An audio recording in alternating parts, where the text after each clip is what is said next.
going to receive? LSU, which way do you want to kick? Now, okay, go ahead and put your backs to that goal.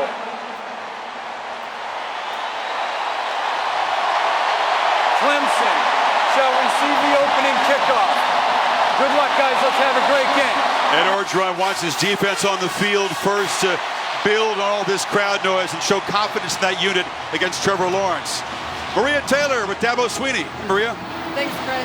Well, Coach, your team's been doubted all season, but you told them they'll have a chance to prove that they are the best. What makes you confident that they'll be able to win this matchup tonight? Well, I mean, we got a good team. I like my guys, so I watch them practice every day. Got a great group of people that love each other.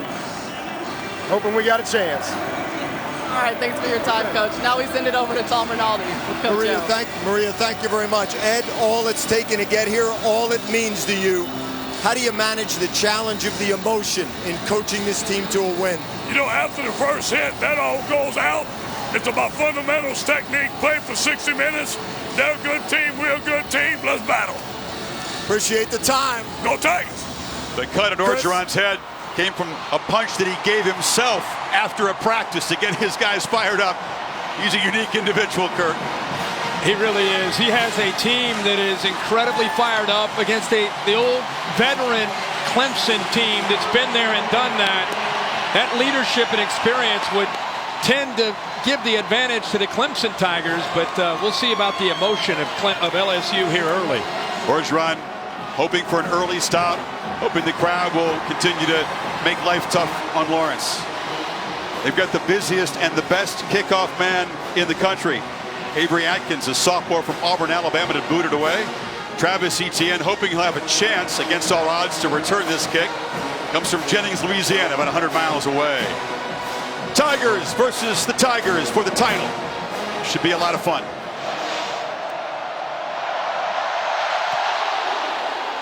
It's a line drive that lands a few yards behind the end zone. So here comes Trevor Lawrence. Sublime performance against the Crimson Tide of the championship game a year ago. Never thrown a pick in a postseason game, but boy, he had to show his toughness. The helmet shot against Ohio State, he thought he'd hurt himself. They were down 16 points at that point. He ran and threw them to victory. Yeah, 16 carries on the night. He had to really, his legs had to be the difference in that game. 25-0 as a starting quarterback. Pressed a little bit early, trying to live up to the hype. Settled down in the second half of the season. He's only thrown one interception in the last 7 games.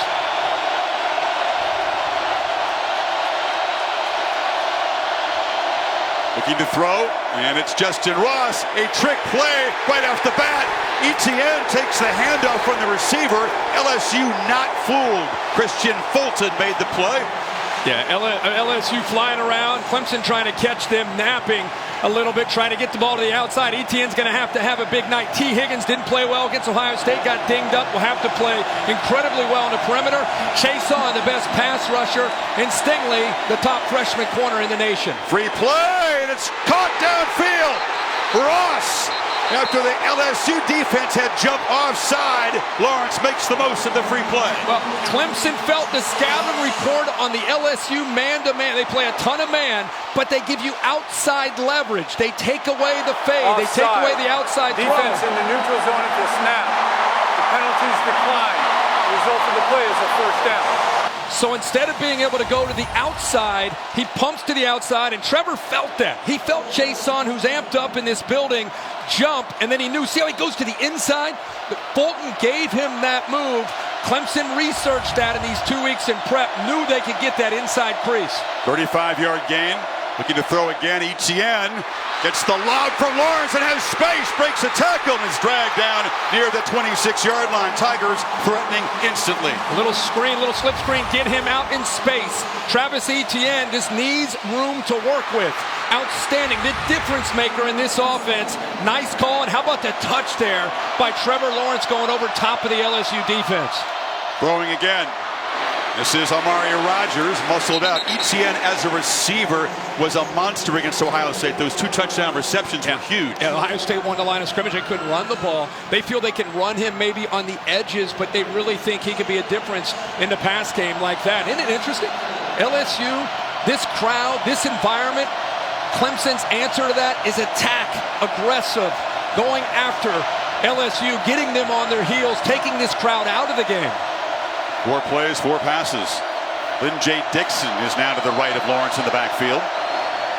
He's got the football trying to get wide, but the LSU defense sets the edge and knocks him down for a 1-yard loss. Rashard Lawrence on the play. Yeah, Jacoby Stevens, number 3, does a really good job of setting the edge. He didn't necessarily make the tackle, but he got off the block of J.C. Chalk, forced him back to the inside. Dixon back to the inside, where the linebackers, led by Queen, are able to make the play with that great speed. First 3rd down. Clemson converting at 46% this season.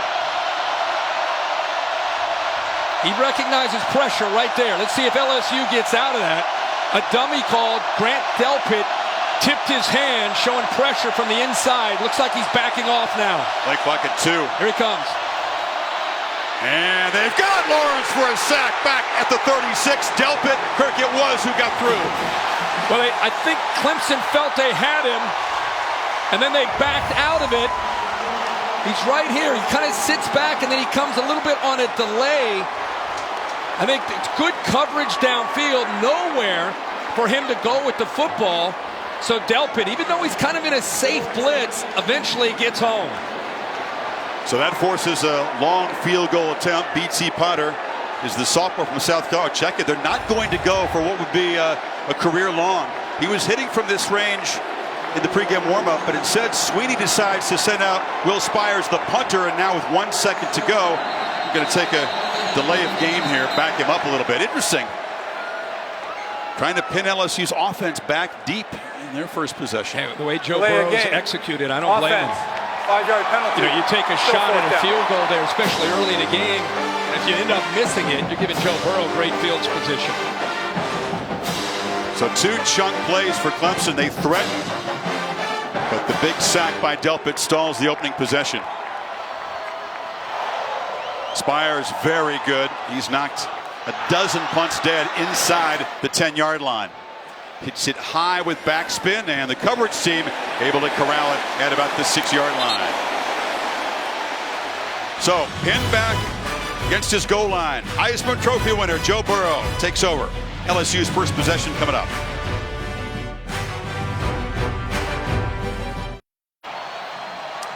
Joe Burrow comes from Athens in Southeast Ohio. Star in hoops and in football.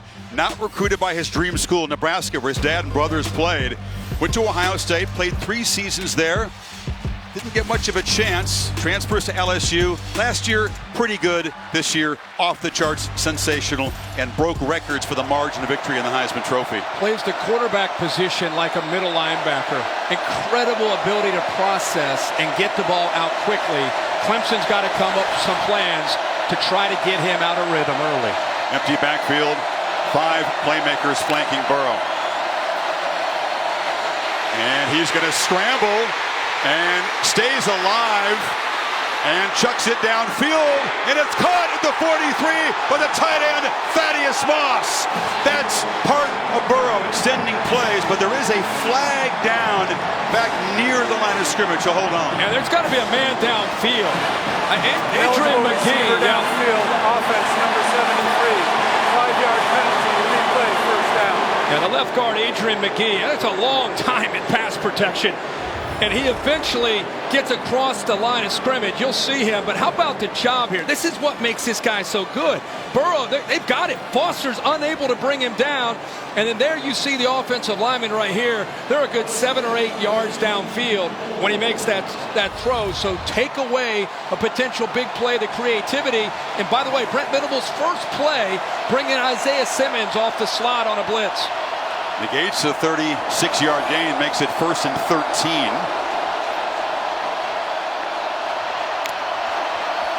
Tigers rush only 3, and short throw is incomplete. That time they were all over Moss with Simmons. Well, everybody wanted to know what Brent Venables would do with 2 weeks to go. What I just saw is a lot like what Kevin Steele did. 3 down linemen, 1 linebacker, 7 defensive backs, a 3-1-7. He's trying to get more athletic ability, more speed on the field. So Nolan Turner, 24, is out there. 14 is also out there. Denzel Johnson, who's not played a ton of ball. But tonight, he's starting against this prolific offense and all these weapons. Mentioned the Auburn game. They gave LSU trouble in the red zone, although the Tigers did gain more than 500 yards against Steele's defense. Edwards-Helaire, they fake it to him on the slant, incomplete. So again, tight coverage, and Jamar Chase couldn't come up with it. 3rd and long. That's a great matchup back into the boundary, and the length of A.J. Terrell, all he's heard about for 2 weeks. I love how physical he gets at the line, gets away maybe with a little bit of a grab there, but I love how Brent Venables is challenging these receivers on the outside, trying to, again, disrupt that timing, try to affect 9 with all these talented receivers. Clemson's defense has been a nightmare for opponents on 3rd down, who convert just 31%. Clemson fans are loud right behind Burrow. From the end zone, gets it out quickly, complete, but in heavy traffic, Justin Jefferson is going nowhere. They had scored opening drive touchdowns in 6 consecutive games, punted only once this season, and that was against Auburn. Well, Brent Venables has a reputation of bringing pressure. This time, that's why he gets the ball out so quickly on 3rd down, but instead he rushes 4, has eyes on the quarterback, quick throw by Burrow, and it allows the rest of that Tigers secondary to rally to the football. 29-year-old lefty punter, Zach Von Rosenberg, to boot it away. Amari Rogers comes up and fields it at the 42. Spins free of 1 tackle, but it'll be knocked down right there. But Sweeney playing field position. It works out perfectly as Lawrence will take over in plus territory for the 2nd drive. Yeah, that's exactly why he did it. Confidence that he has in his defense in the first series after this long wait goes to the Clemson Tigers. It's the first time since the Auburn game that LSU's not been able to sustain a drive and put points on the board. But put that a little bit to the side. The 3-1-7 that Auburn played with is what Clemson puts on the field defensively in that first drive. Lawrence was 4 for 4 in that opening drive for 51 yards. Etienne, his first carry, accelerates, and he'll get about 4. Jacob Phillips, the top tackler on LSU, made the stop. I think the best chance to run the ball because of the size of the interior of LSU's defensive front. They're going to have to get him on the outside where he has great acceleration, and they can put a dent on that defensive line on the edge and try to get that edge and get yards, positive yards. 2nd and 5, play action, and a slant incomplete. Tight coverage there against Amari Rogers by Kerry Vincent Jr. Well, he got there early. We're seeing these officials early in this game let him play. Hey, Vincent got there, watch 5, jumped this route to slant, gets there a little quick and a little early with a push in the back. Easily could have been called. 3rd and 5.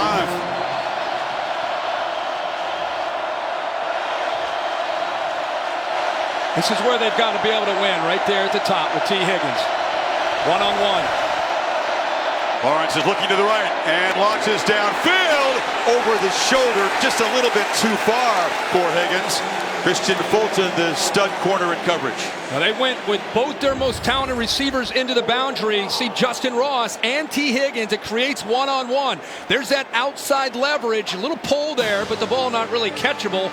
Outside leverage forces Higgins to the inside and just not able to connect. Pretty good coverage there by LSU. So for the 2nd time in 2 possessions, Clemson gets inside the LSU 40, but stalls, and here's Spires trying to do what he did about 4 minutes ago, which has been LSU deep.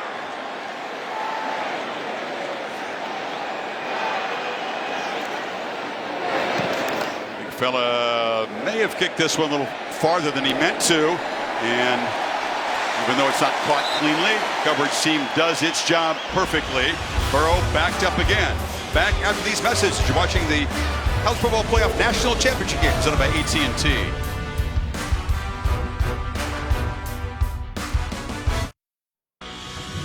The College Football Playoff National Championship game is presented by AT&T and in part by the Ford F-150, built Ford tough.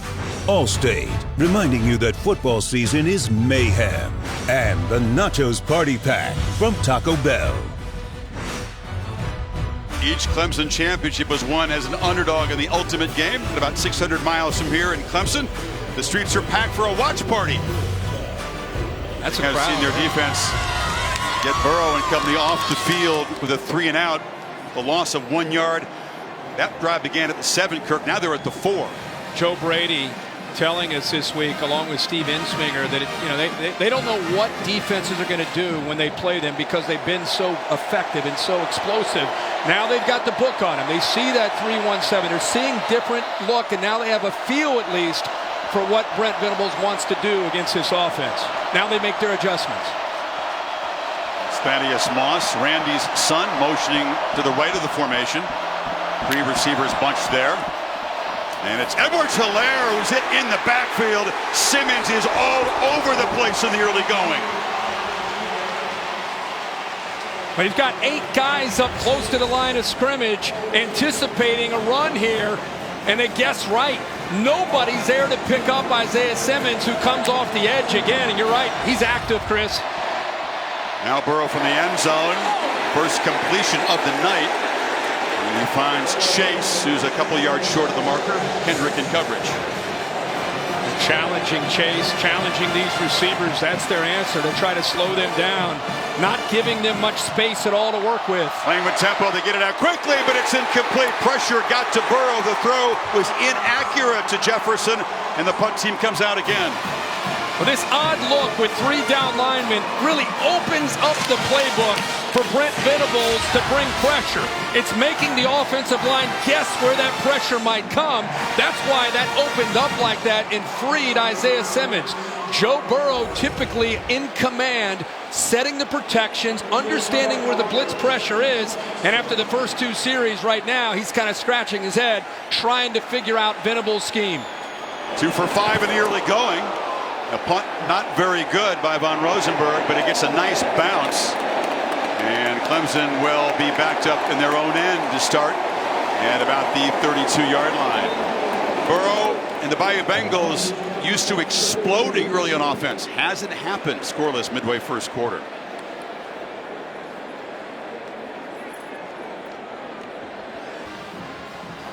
This year marks the 5th anniversary of the College Football Playoff Foundation's Extra Yard for Teachers initiative. Celebration, CFP Executive Director Bill Hancock and ESPN President Jimmy Pitaro presenting a 6-figure check moments ago to students and teachers from New Orleans Public Schools and the Jefferson Parish Schools, and teachers around the dome asked to stand to be recognized. 3rd possession for Clemson. They've threatened in LSU territory each time but punted. Set up this time at the 33. Not seen him run the ball from the quarterback spot yet. Play action, zips it across. Catch made by Braden Galloway, and the Tigers tight end off and rumbling. A flag comes in on the tackle down to the 10-yard line.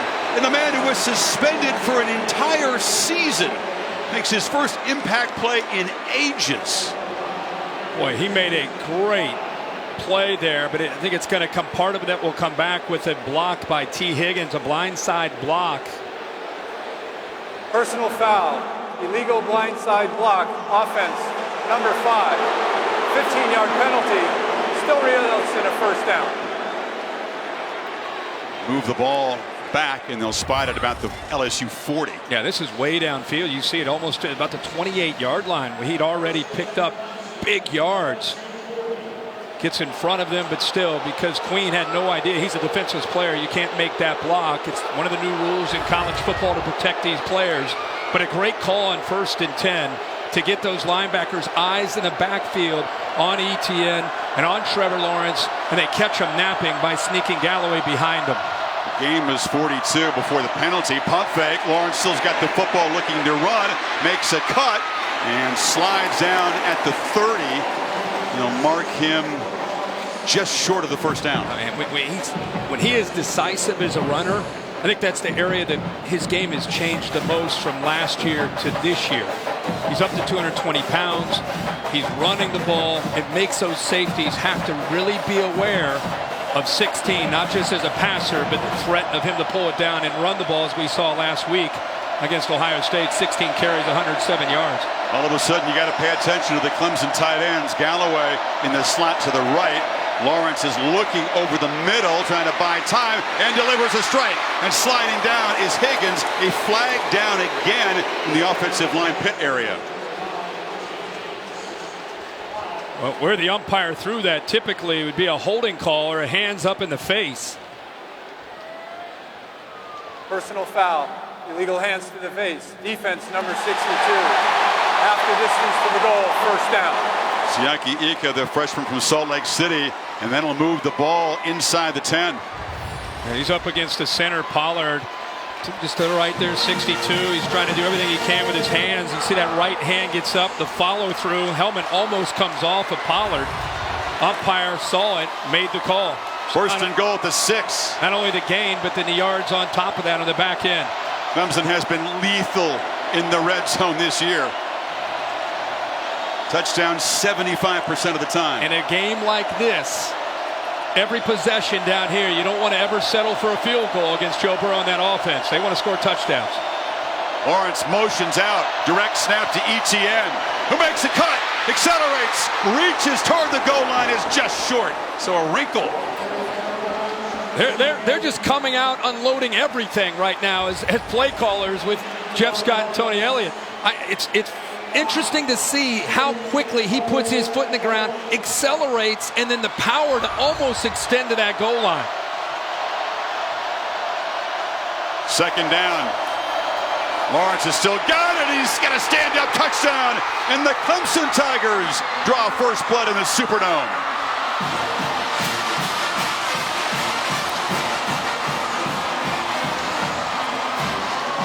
LSU loses their edge. It's an area that they really challenged. Trevor Lawrence is making the right read and giving a good feel on his own read. Stay on that ride, make him commit to Etienne, and then pull it out and get to the corner for the touchdown. BT Potter on for the conversion. 5-play, 67 yards to reach the end zone, and LSU is behind for the first time in 25 quarters since late October. Lawrence as a runner again, just like against Ohio State.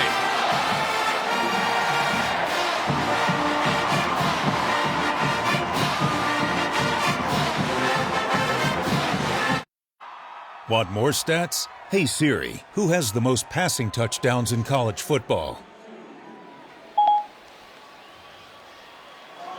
No, the answer is Joe Burrow, who's 3 away from Cole Brennan's single-season FBS record of 58. It's been easy for Burrow. 8 touchdowns in the first 9 possessions of the semifinal romp over Oklahoma. But just like last year's championship game, Clemson's defense has set the tone early. It was a pick 6 by A.J. Terrell last year, and they have stymied LSU, which gains about 8 yards of play. Kirk, they got 6 yards in the first 6 plays. And they've also been backed up deep in their own area. They're inside their own 5 one time at the 4-yard line, also at the 7s to Steve Insminger on the right, calls the plays. Joe Brady, who's been such a big splash as the passing game coordinator coming over from the New Orleans Saints, has brought more of a NFL scheme to this offense, and it's been dynamic. I mean, you're talking about an offense that scored 49 points a game to lead the country. They've gone through everybody. In these first 2 possessions, they're kind of guessing right now against this 3-1-7 look with the 7 defensive backs.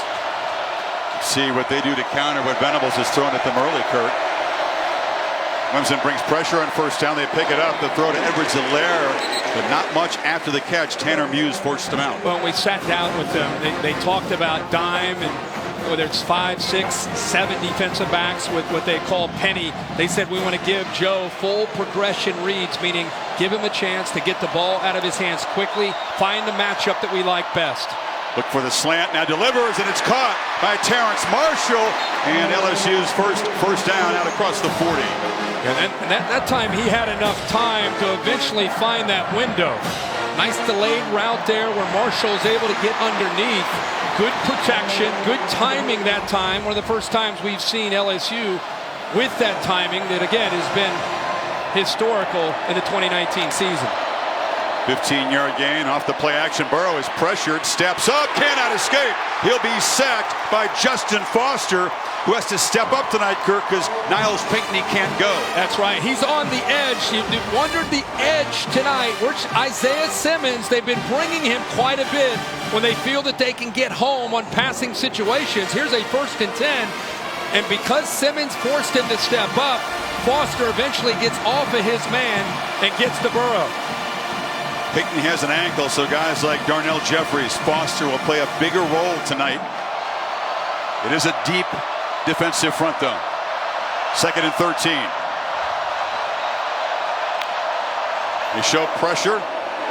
It's picked up. Burrow throws, but again, that's off target. And Burrow looks nothing like he did through the first 14 games so far, does he? Not at all. And as soon as he saw his running back, Clyde Edwards-Helaire, go all the way to the top of the screen, matched up against Isaiah Simmons, that's the matchup that he wants. But first of all, the receiver, the running back here, Edwards-Helaire, doesn't separate from Simmons with that route. And Joe looked very uncomfortable with that delivery. Usually the ball comes out quick, it comes out crisp, tight spiral, accurate. Not the case there. 0 for 2 on 3rd. They need 13 yards here. Tight bunch formation. Play clock at 2. Just get it off. Burrow scrambling, scanning, fires downfield, in and out of the hands of Jamar Chase. Terrell in coverage, and they force another punt. Well, they're giving the feel as if they're bringing pressure here with Skowski. They'll move the freshman around. He actually ends up getting there, Tyler Davis. But he's able to keep this play alive with his athletic ability.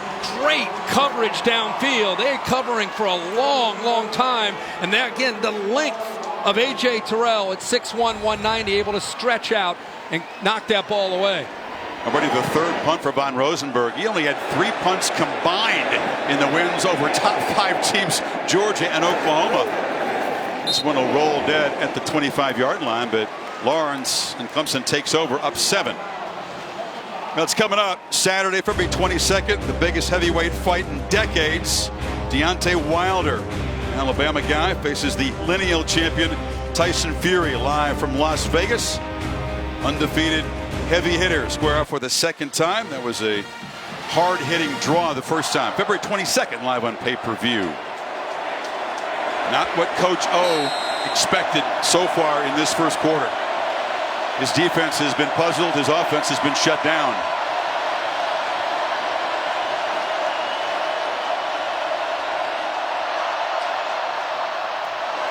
Play action. Lawrence steps up and launches deep. Higgins, and it is broken up. Flags come in. It was Delpit coming late. Fulton on the coverage against Higgins. Well, they're not hesitating when they get single high to try to get that ball back to T. Higgins, one-on-one. Pass interference. Defense, number 1. 15-yard penalty. Automatic first down. It's the 3rd time that they've tried to go vertical to T. Higgins, who has great acceleration, pretty tight coverage, but he's got a step on him.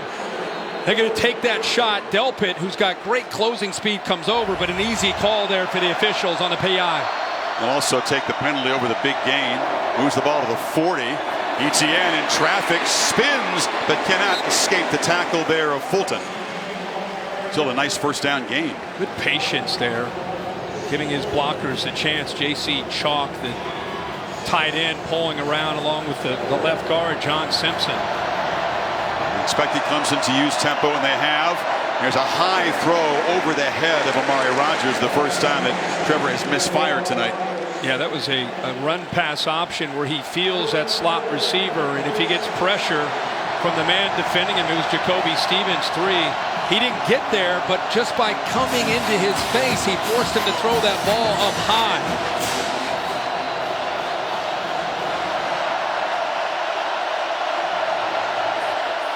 Clemson needs 4.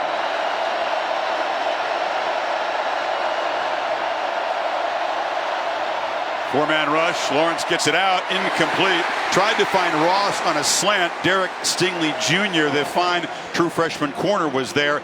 And the LSU Tigers defense gets a stop. How good of a matchup will that be with Ross against Stingley? Both these receivers, Ross or Higgins, with their size going up against Stingley, who's had just an incredible freshman year at 6'1", 190 pounds. Comes from Baton Rouge, was the #1 overall recruit. Targeted a lot, but he is hard to complete passes against. Spires has been great at knocking punts dead inside the 10 and pinning LSU back. Tries to do the same thing. And that time didn't quite get the punt off, and they weren't trying to take a delay a game. Delay a game. Offense. 5-yard penalty. Still 4th down. Don't mix in a rugby punt. You could see Spires was rolling to his right. Well, they also took Isaiah Simmons, who was lined up as a personal protector and then motioned out. Took a little bit of time, and eventually that caught up to him.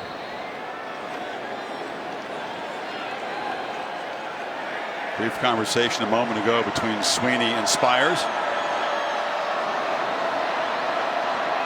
Third-year punter for Clemson. Nothing tricky. It's a low boot. Stingley on the run. Can he make a man miss? He does make a couple of guys miss. Athletic return as he spins out near the 30-yard line. Well, Taco Bell has brought the best of the regular season to the CFP. Taco Bell Live Más student section, providing free tickets to students from both schools, giving the biggest game back to the biggest fans.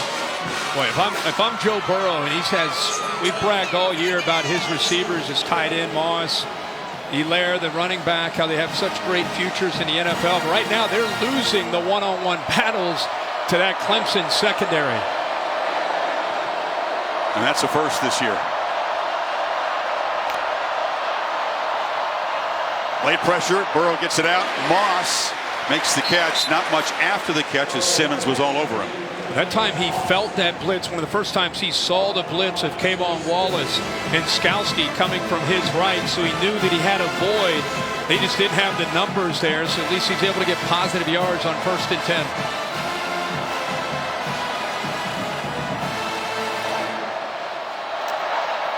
Edwards-Hilaire, and he cannot escape the tackle of Skowski, and he's got that tattoo in his left bicep that says "War like the warrior you are," and he is a warrior out there. No doubt about it. He's had a monster year. They go with that condensed formation, and that gives Clemson a chance defensively to bring 8 guys up close to that box area where Brent Venables has more bodies than they can block, but they're still able to fight for that 1st down.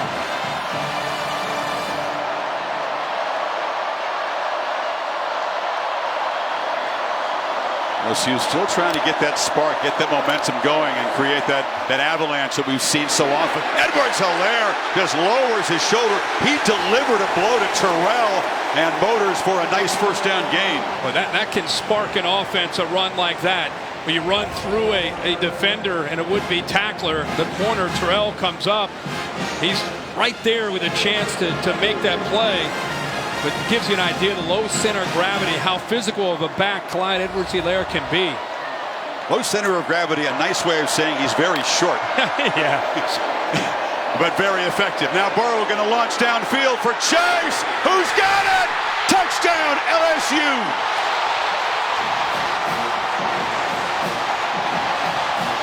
It took a while, but the Bayou Bengals offense says join the party.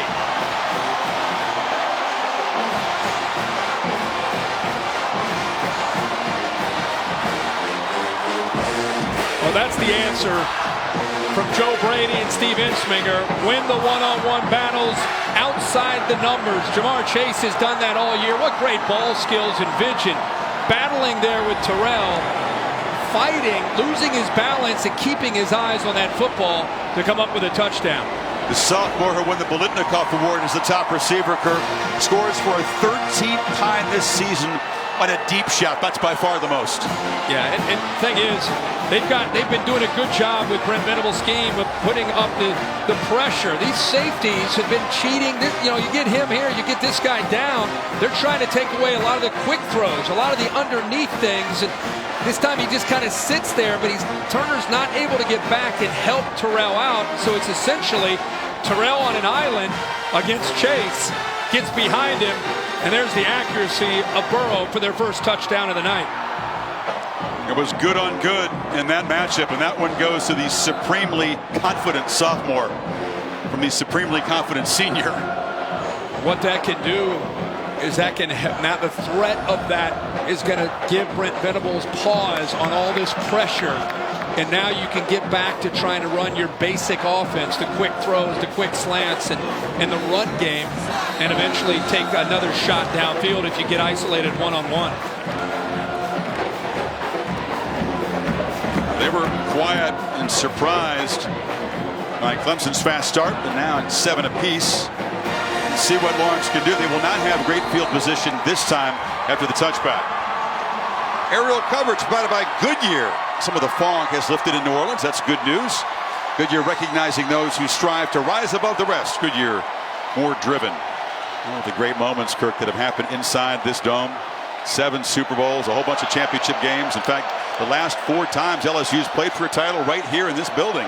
You've seen the first 3. Yeah, think about it. When I think of this building, I think of Michael Jordan, right? Making that last second shot as a freshman to win a national championship.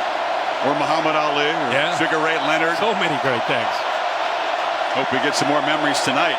That was messed up. The snap wasn't very accurate. Lawrence had to spin, hands it to Etienne, and they swarm him. Jacoby Stevens and Michael Divinity got in there. Yeah, the timing was off from the beginning.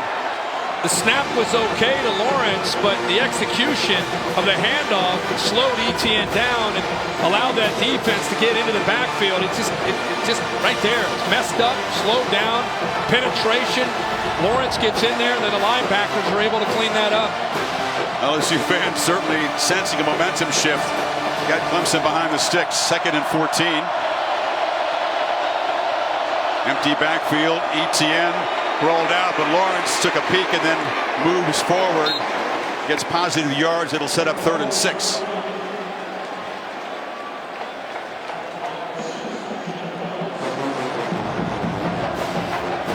A 67-yard touchdown run against Ohio State is a play we'll never forget. 9th rushing touchdown of the season for Lawrence earlier in the quarter, which has just a minute 13 remaining now.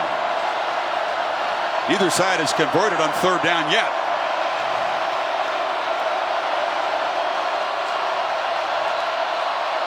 Some confusion on the LSU side as they try to get lined up.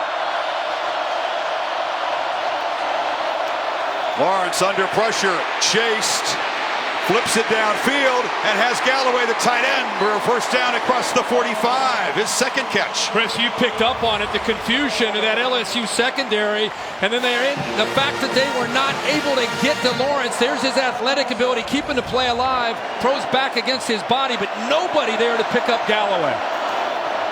18-yard gain on 3rd and 6. And now darting forward is Etienne. Galloway, a guy who had a positive PED test and missed an entire year. Imagine sitting that out. A serious mistake that he maintains was an innocent one. First game since October of 2018. Played last game against the Buckeyes, but didn't do very much at all, and already making an impact in the national championship in his first quarter. It's Jacoby Stevens, the junior safety for LSU, that's down on the field. You've seen a team in Clemson that had a quiet assurance, and that comes right from their quarterback and their coaching staff. They know what they're capable of in a championship stage, and they've come out very sharp in the early going. Yeah, they really have. I mean, the matchup really for the last 2 weeks was how will Joe Burrow's offense match up against this Clemson defense, because Clemson has had a great history and tradition of being creative and confusing quarterbacks, confusing offensive linemen and pass protection. And I think that will continue to be the game within the game to eventually find out who wins his football game. Stevens helped off. Kerry Vincent Jr. is a quality safety. Comes in his position. 2nd and 4. Final 20 seconds of the quarter. Lawrence again running and weaving his way, showing his quick feet and his strength. It's a first down. And that's a quarterback draw. He's trying to maneuver his way and find a crease, which was tough to do, but again, he's got great change of direction for a guy his size at 6'6" to be able to find a way to get that first down. Incredible. But Clemson has control of the clock and the field position. They struck first. The lightning strike to Jamar Chase ties the game at 7. End of 1 here in New Orleans. Now let's go to Kenny Mayne.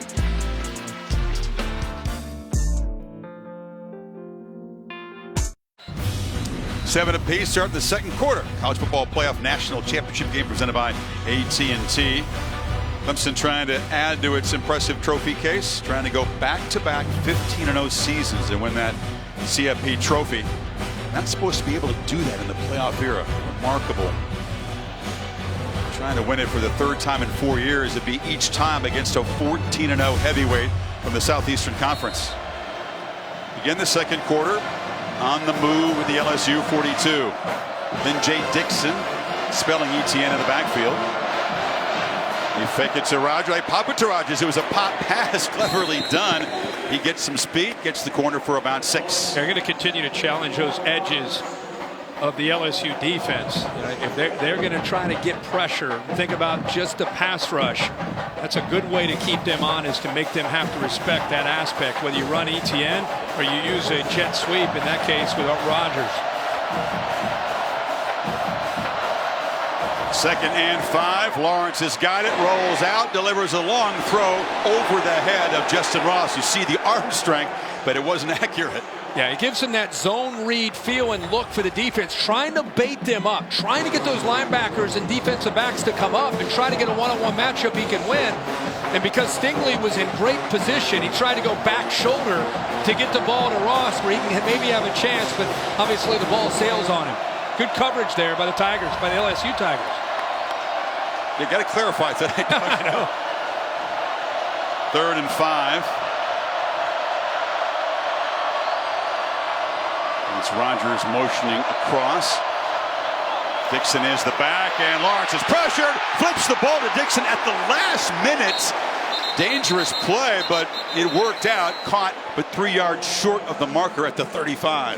Calebon Chason has had a great last 2 or 3 games. Relentless effort. He actually went to the ground, got back up, and still got this pass rush on Lawrence before he's able to get it out just before his knee touches and get it out to Dixon.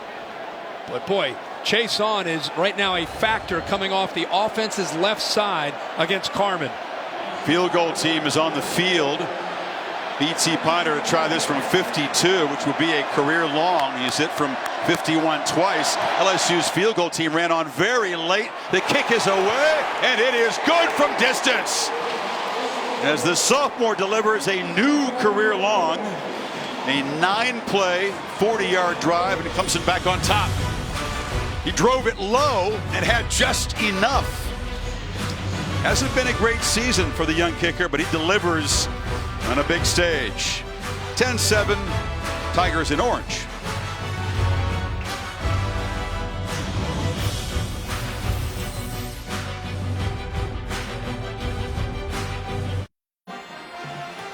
President and First Lady also attended LSU's victory at Alabama this year.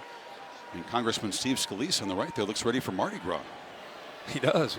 Got the beads going. The de facto home team, though, once again behind. BT Potter now 3 for 3 on field goals beyond 50 yards this season. And a nice smile from Dabo Swinney afterward. He eschewed the long field goal try early, but Potter delivers there. He now kicks off, and it'll be another touchback. Time from plan to play. Brought to you by Northwestern Mutual, Kirk. Well, they went back to the drawing board. They said, you know, let's get the ball out of Joe Burrow's hands quickly.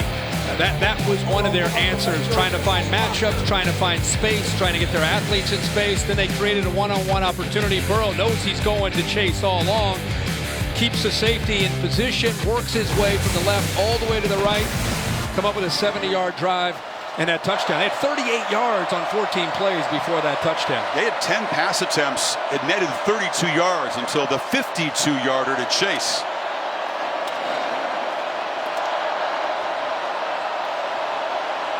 Got to hurry. Here comes pressure. Burrow scans and takes off.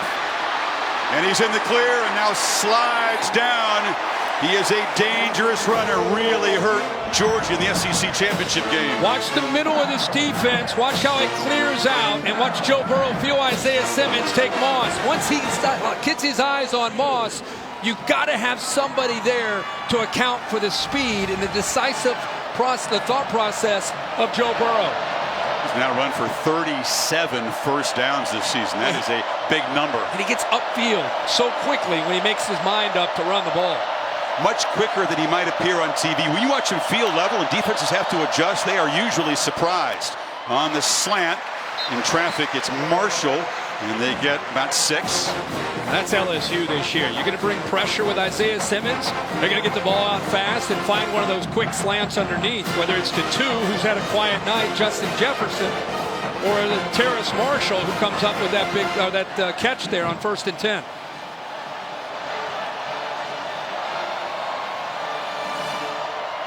Clemson again in that 3-down lineman look. 1 linebacker, 7 DBs, and Burrow has to force the ball into coverage there. Simmons is all over Thaddeus Moss. They're keen on taking away the tight end tonight. They know that they have to, and they want to put Isaiah Simmons on the tight end because of the size and the natural matchup there. Does a good job working around with his arm. Body doesn't affect Moss for the PI, but he has, again, that great length to be able to get around him and knock it away.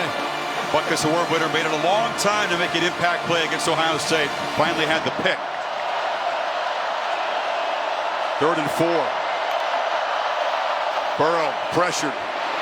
Chased by Skalski, and has to just throw it away. So again, the linebacker blows the play up. It's 4th down. They're trying to get the ball out to Clyde Edwards-Helaire on a rug, but the pressure up the middle, again, they're able to get home clean. Nobody's there. You go empty. You know you're going to get pressure, but because of the coverage downfield by the safety, Nolan Turner, there's nowhere to go. Even though LSU knew that was coming, they can't get separation on 3rd down. Nowhere to go for Burrow to throw that ball. Talk about a quarterback. It's on the FBS record pace, almost 78% completions. Just 7 of 14 so far. And this time it's the LSU punt team's job to knock the ball dead deep. Racy McGrath, or McMath, I should say, is their top special teams gunner. He downs the ball at the 4-yard line.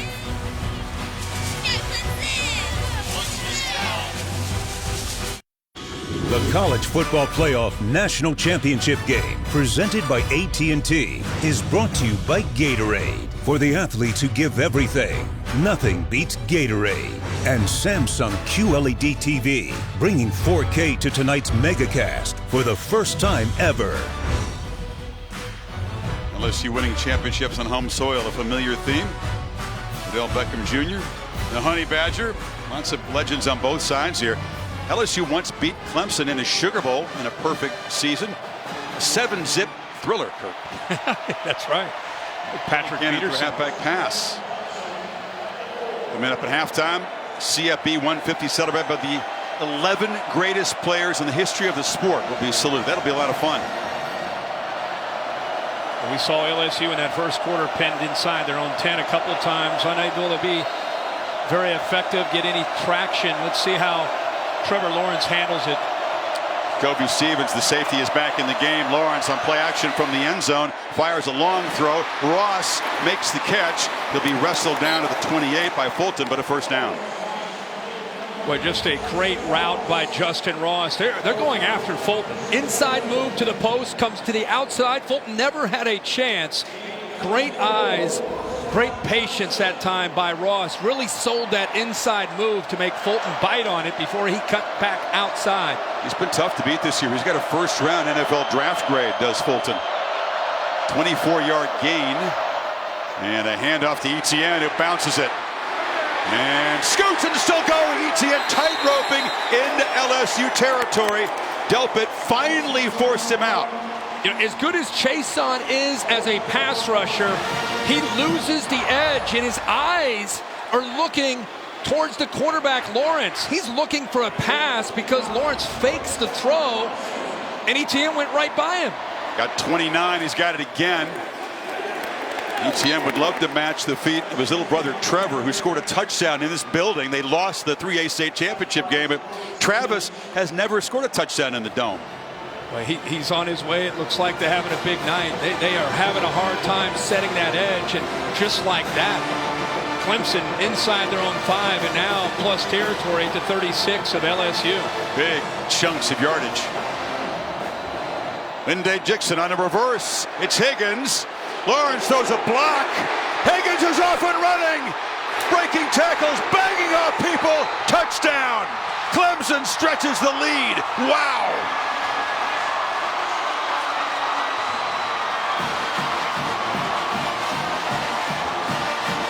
"36 yards. The trickery." You get an aggressive defense. You counter that with the reverse. Look at Carmen leading the way. Look at Justin Ross, 8, with an outstanding block on the freshman Stingley. And then T. Higgins showing some toughness, lowers his shoulder and goes over the other corner, Fulton, to work his way into the end zone. Some physicality from the long, lanky wide receiver at 6'4", 215. AT&T Pylon Cam shows you the touchdown. He kept his feet in bounds. Hey, Kirk, Clemson backed up. They don't care. Gets Ohio State. 94 and 99-yard touchdown drives. This one, 96 yards in 4 plays. Just like that game-winning drive was out in the desert. Shows the confidence they have in a quarterback with their play calling when they get pinned back like that. Already 263 total yards. LSU just 117, about half that on the one big play. Yeah, again, LSU is trying to, they've had a hard time being able to stop the edge. And so they're going to fly. Watch this defense fly to stop the potential run. Out of position, Carmen showing some athletic ability, but that block by Justin Ross is just outstanding, and love to see T. Higgins lower his shoulder. Trevor Lawrence kind of helps set that edge, does his job, just stands in the way of the big defensive lineman. Well, Kirk, we wonder what would happen if this front-running LSU team, this offense that's been unstoppable, meets their match against a talented defense and falls behind. Dabo Swinney's team is up by 10, and we're about to find out right now. I wish he'd start having some fun down there as a coach. For those in orange, that was a fun play. Trickery, a bunch of guys doing their jobs, and Higgins finishing it with a physical move inside the 5-yard line. And right away, you saw Dabo go down and work the defense, trying to get them to respond to that drive and touchdown, put Clemson up. LSU has not been behind by double digits all season long. Another reminder, Saturday night, UFC 246 in Vegas. Conor McGregor, long-awaited return to the octagon against the Cowboy. Donald Cerrone holds the UFC record for most wins. Prelims at 8 on ESPN, main event at 10 Eastern. Go to ESPNplus.com/PPV. See Dabo congratulating Justin Ross, not T. Higgins, just for the block. Burrow on the slant. Chase has got it, and first down out across the 40. How do you defend slants like that consistently all night? You can't, because what he's looking at is the linebackers coming up to stop the run, so it gives him a passing lane on the run-pass option. Usually, you don't see a quarterback work to the backside. You've got to have inside leverage to take away those quick throws. That's just great execution, though. It's tough to stop.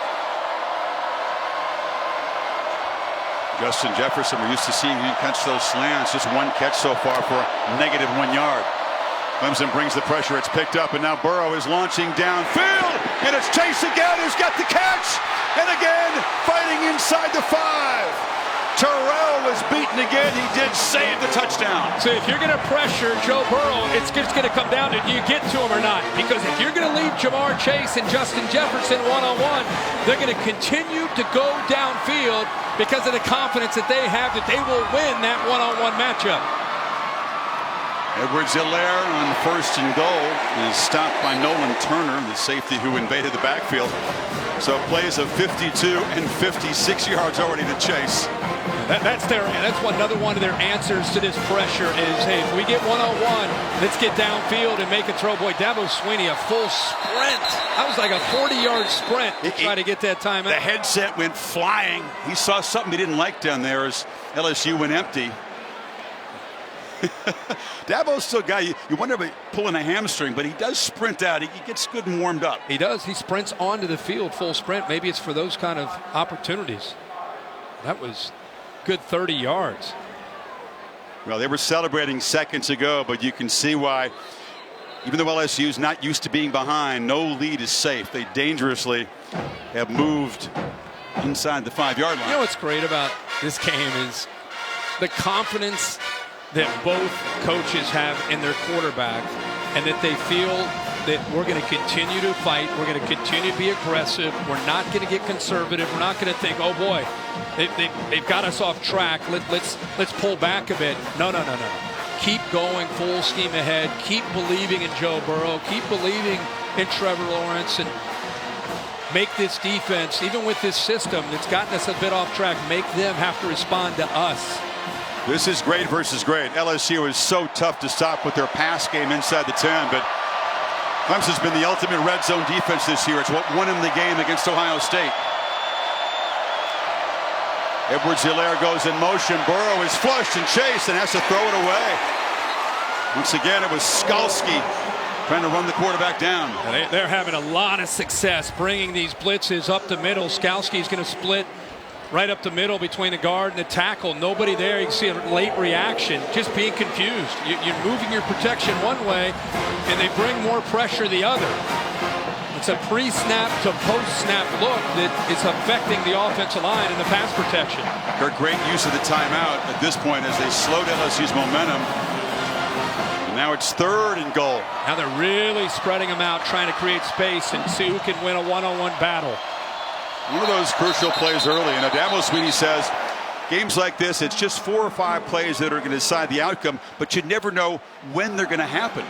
They happened in the second quarter of the semifinal. LSU takes a timeout before the 3rd and goal.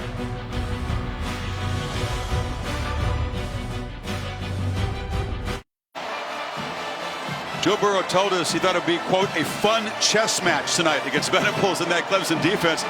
Hasn't been as much fun as he thought, Kirk, but now after each side has taken a timeout, 3rd and goal from the 4. And now you're Joe Brady upstairs with Steve Insminger. You're trying to find the matchup. Are you going to Jamar Chase, who's up against Terrell? Are you trying to get it to Justin Jefferson, who's in a slot against Kayvon Wallace? Thaddeus Moss is out there. You've got a lot of different options. Edwards-Helaire far to the left. Tigers have yet to convert on 3rd down tonight. One of those big 4-point plays. Burrow looking to run, escapes and scores. Well, they got the Fab 5 playmakers, but you got to keep an eye on the quarterback too. And they called the right thing. They expected an empty, the potential of him to run. He's done that a lot this year out of empty, especially down inside that 5-yard line. They brought the blitz, Isaiah Simmons and Skalski, but it's picked up by LSU's offensive line, and it opened up there for an easy touchdown for Burrow. We said chess match. That one goes to Brady and Burrow.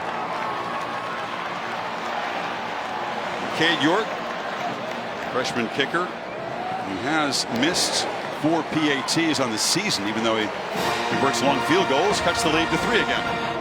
Here's the touch, or the nice long run by Chase. He gets to the outside from that slot position. They've been moving him around a bit on that right side. Again, that's the matchup.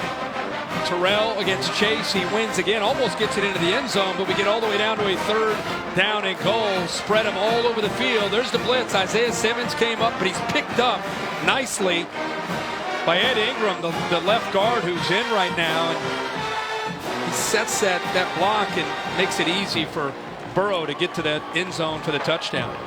So each of these prolific passing quarterbacks, who are also dual threat guys, have a rushing touchdown tonight. Burrow is a perfectionist, almost never satisfied no matter how monster a night that he has. Always feels like he can do more or better. Never enough. Just wants to keep raising the bar. He's being challenged tonight. He knows it. He knew that coming in, that there was a good chance for this scheme from Clemson to give his offense fits, but they're adjusting well, and they put themselves within 3 points. 75-yard drive, and Travis Etienne comes from Jennings when he made his announcement on recruiting day. Give a jab at LSU fans who remember. Because both schools called Death Valley home, but Travis weighed in on that night. Choose the hat. Where are you going for the next 4 years? I'll be taking my talents to the real Death Valley. The real Death Valley. Those are fighting words, and the ugly side of social media, he did get some threats. Once this matchup was set, LSU fans began to harass his family. Travis still smiling through that and enjoying his experience. A lot of media attention for him this week. He's got the football. He's trying to bounce it, and he's going to run smack into a tackler there, knocked down by Phillips. Maria? Well, Chris, you mentioned that hometown of Jennings, Louisiana, and that town had Clemson Day on Friday, despite the fact that they're right in the middle of LSU country. T-shirts were made to support Travis Etienne called Tigers Divided, and ultimately he's been called a ray of light in that city. But Travis said he's gone into a submarine, guys, leading into this game, blocking everything out, including mom, so he could be focused. You can't hear the static in a submarine, can you? Travis over 4,000 career rushing tonight and 5,000 all-purpose, and he's got it again. Kind of a sprint-out handoff. He shows the strength, loses the helmet, and draws a flag at the end of the run that'll move the ball near midfield. Yeah, I think 7, Grant Delpit, trying to make a tackle, got his hand in there on the face mask and ripped the helmet off of Etienne, who we're just talking about.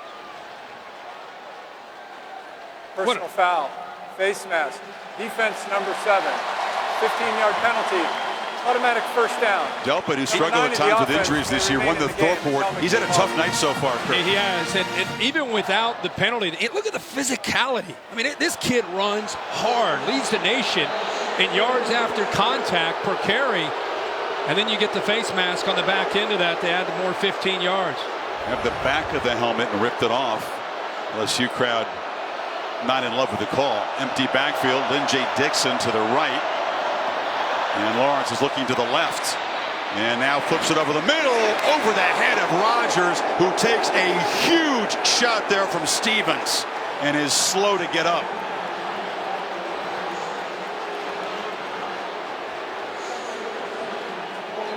He took a shot right in the back. Stevens, who's sitting back there playing his deep safety spot.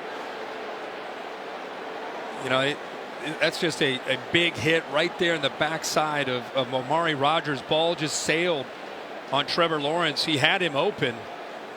Hit him with his shoulder. You can see the whiplash effect on Rodgers.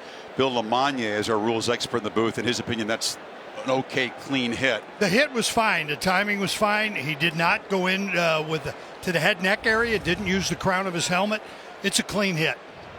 Stevens is a guy that's no stranger to penalties. He's the most penalized guy on LSU's defense, but that's kind of a dream play for a safety. Oh yeah. See a receiver laid out and you get a chance to hammer him. Especially if you hit him clean. Mario up and running off the field. Stevens, when you talked to Dave Aranda, the defensive coordinator from LSU, he said, you know, he really helped set the tone emotionally for this defense. Veteran who bounces around and plays a lot of different positions. And this has been a fun one, hasn't it? Clemson's been very sharp. Defense controlled LSU early, but a couple of touchdowns. And now Lawrence and the Tigers right back to work in LSU territory. Dabo Swinney way it out on the field. Has to be ushered back to the sidelines. I don't know if Etienne is going to motion back into the backfield, but they have him lined up. Lawrence fires to Etienne in heavy traffic. LSU all over that. Caleb on Chason, mostly a pass rusher, but dropped into coverage that time. Yeah, I think the entire defense, when they saw 9 out wide, it's an unusual look. I think it was an indicator that ball is going to come out. Good chance it's going to go to Etienne. Did a good job of leveraging the football, forcing him back inside. It's for Dave Aranda. We talk so much about Venables. Aranda can really crank up the pressure himself and has a great pass rusher in Chason, who's right there. 3rd and 9. Quick off the edge, but Lawrence rolls away from the pressure, delivers an inaccurate throw to Higgins, and it's 4th down. Pressure. Definity's back in the lineup. He gets off quick. No call as far as being a little early. He just had great quickness. He's got the time to make that throw, and I think he felt maybe a little bit hurried because on the blind side he felt that blitz was coming. Maybe hurried it a bit, but didn't have much of a chance at all for Lawrence. Divinity, a guy who missed 9 games. Media reports of a 4th positive test for marijuana. He is so eager to make a play here in his hometown. He said all that pent-up anger from all those missed games was going to come out tonight, he hoped. After the punt, LSU once again with poor field position, down by 3.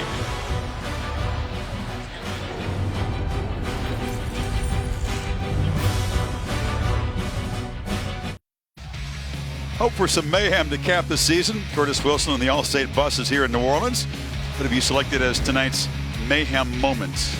Well, you go back and look at that semifinal game where Ohio State was up 16, and I think the fact that Lawrence gets knocked out of the game and then comes back, and the way he came back to be able to lead Clemson to that win, 16 carries, 107 yards. I think that was definitely a mayhem moment. Showed a different side of his athletic ability that night and toughness as well. LSU from the 13.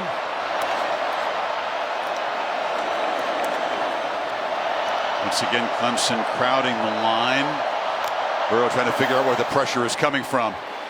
It's picked up, and he fires across the middle. It was over the head of Jefferson. They struggled to involve the star receiver so far tonight. Yeah, they typically with Jefferson like to work the bender over the cross the middle. Bring a lot of receivers typically in front of that coverage. This time they didn't, but he's still able to get it over the outstretched arm of Tanner Muse, who in this 3-1-7 is almost playing a linebacker a lot of times tonight. They have him up closer to the line of scrimmage. Jefferson, the guy that has 102 catches this year, has not made an impact yet so far.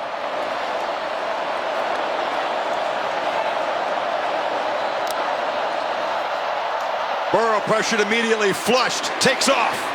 Chased by Simmons, but he angles for a first down, and there you see the speed of the quarterback. Absolutely, and not only the speed, but the recognition. Where's Isaiah Simmons? Where is he? Where is he? He clears out. He's worried about those underneath throws, those quick slants, so you can't cover the quick slant and also account for the quarterback. So if you stay there with Burrow, he'll make the throw. If you take the pass away, he's going to run it. Burrow surveys and fires. And it's Chase again getting free, dragged down to the 45. Jefferson, I should say, finally makes an impact play. That's more like what you expect to see. Watch this open up. They take Marshall 6 underneath, opens up a beautiful throwing lane. That's what LSU's offense has been, the timing and the rhythm this season. Can't hold Jefferson down forever. Now Edwards-Helaire out of the backfield. Spins free of a tackle. Makes 2 more men miss and gets down inside the 35. Well, let's take a look at that. I thought he stepped out of bounds. What an incredible effort, though, by the talented back who's been doing that much of this season out of the backfield. Such a tough matchup. He's inbounds. Oh, did his hand maybe touch out of bounds? Nope. They run the play, and now it's Jefferson out of the flat. Stop and go, lowers the shoulder, hammers down inside the 15, and the Tigers offense is rolling now. Yeah, they sure are. They're getting the ball out quickly. Joe Brady and Steve Ensminger, their adjustment is to be attacking, getting the ball out quickly, and getting their receivers to win these one-on-one battles. And now the crowd boos because Clemson player Tyler Davis, the big, almost 300-pound defensive tackle, is dropped to the field, complaining of an apparent cramp. They were going so fast. That big play by Clyde Edwards-Helaire out of the backfield. This is where they slipped Justin Jefferson out, brought him from the left to the right. Nobody picks him up, and he is dynamic. Edwards-Helaire, maybe the premier all-purpose back in the country. 50 catches coming in. This to play. Look, you see his hand touches. His feet stayed in, but the hand touched down. But they were going so fast, it didn't give the replay booth enough time to be able to beep down and take another look at that. Gary McNann is the replay official from the Pac-12 here. Davis continues to get stretched out. Again, Niles Pinckney, the starting defensive tackle, the grad student who's played in 4 playoff games, was in tears on the bench before the game. He has 1 more year left. He could come back, but be a tough way to end the career if you're Pinckney, and now Davis has to walk off. We'll see if that was, there's Pinckney there, but you feel for him. Ankle injury is the issue. See if Davis's injury has broken the momentum here of LSU, which LSU fans suspect was the motive all along. First down inside of 6 minutes to play. Orororo, a true freshman from Lagos, Nigeria originally, with a fun name to say, filling in for Davis.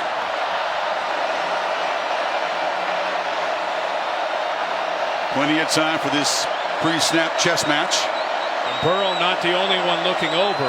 Receivers look over. Edwards-Helaire looks over. Everybody on the same page. Burrow from the pocket launches to the end zone. Caught! Touchdown Chase! And LSU takes its first lead tonight.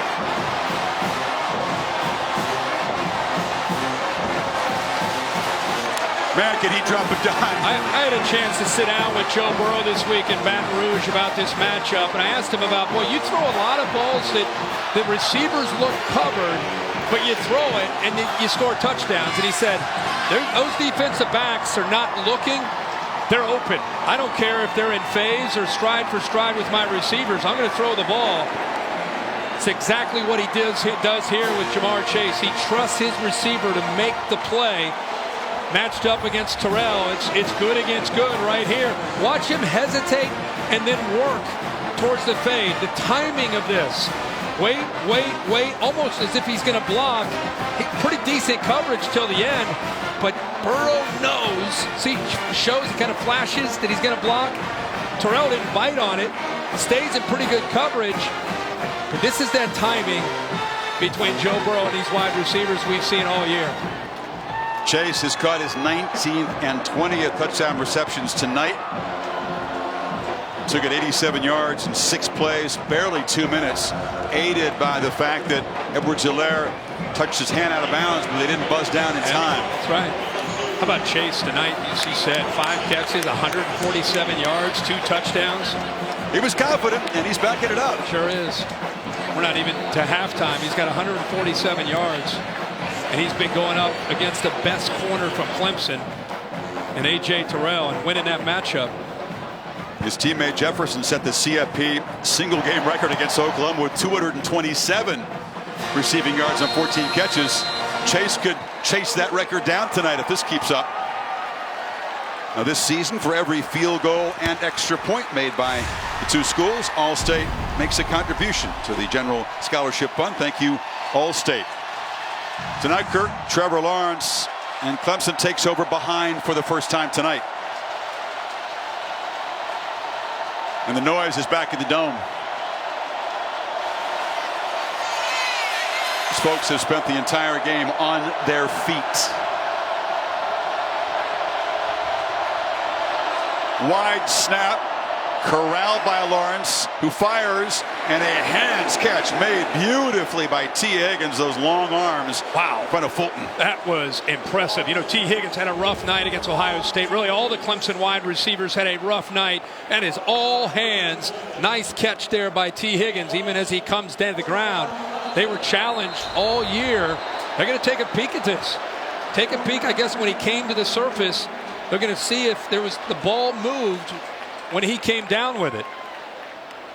I mentioned Higgins knocked out in the first quarter. It was a concern over a concussion. They examined him at halftime, and he came back in the third quarter against Ohio State, made 4 catches. Ooh, what is the first part to touchdown there? Looks like that foot was on the white. See the left foot, if it gets down. Right. Yeah, boy, I thought the left foot never got down. He looked like he was going to be able to get it down. I thought the left foot would get down right there, and it never quite touched. You have to credit Fulton, though. His physical play forced the receiver out. Sure did. I just assumed the left foot came down, especially we're watching it live. How about that toe? It somehow never touches the ground.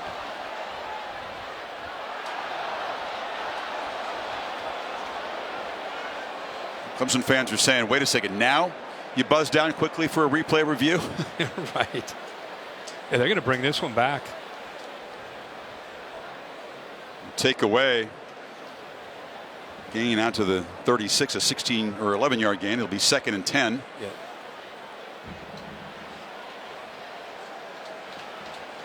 Gary McNana has the final say, but there are two folks in the command center for the Pac-12 back in the Bay Area also weighing in on these replay reviews tonight.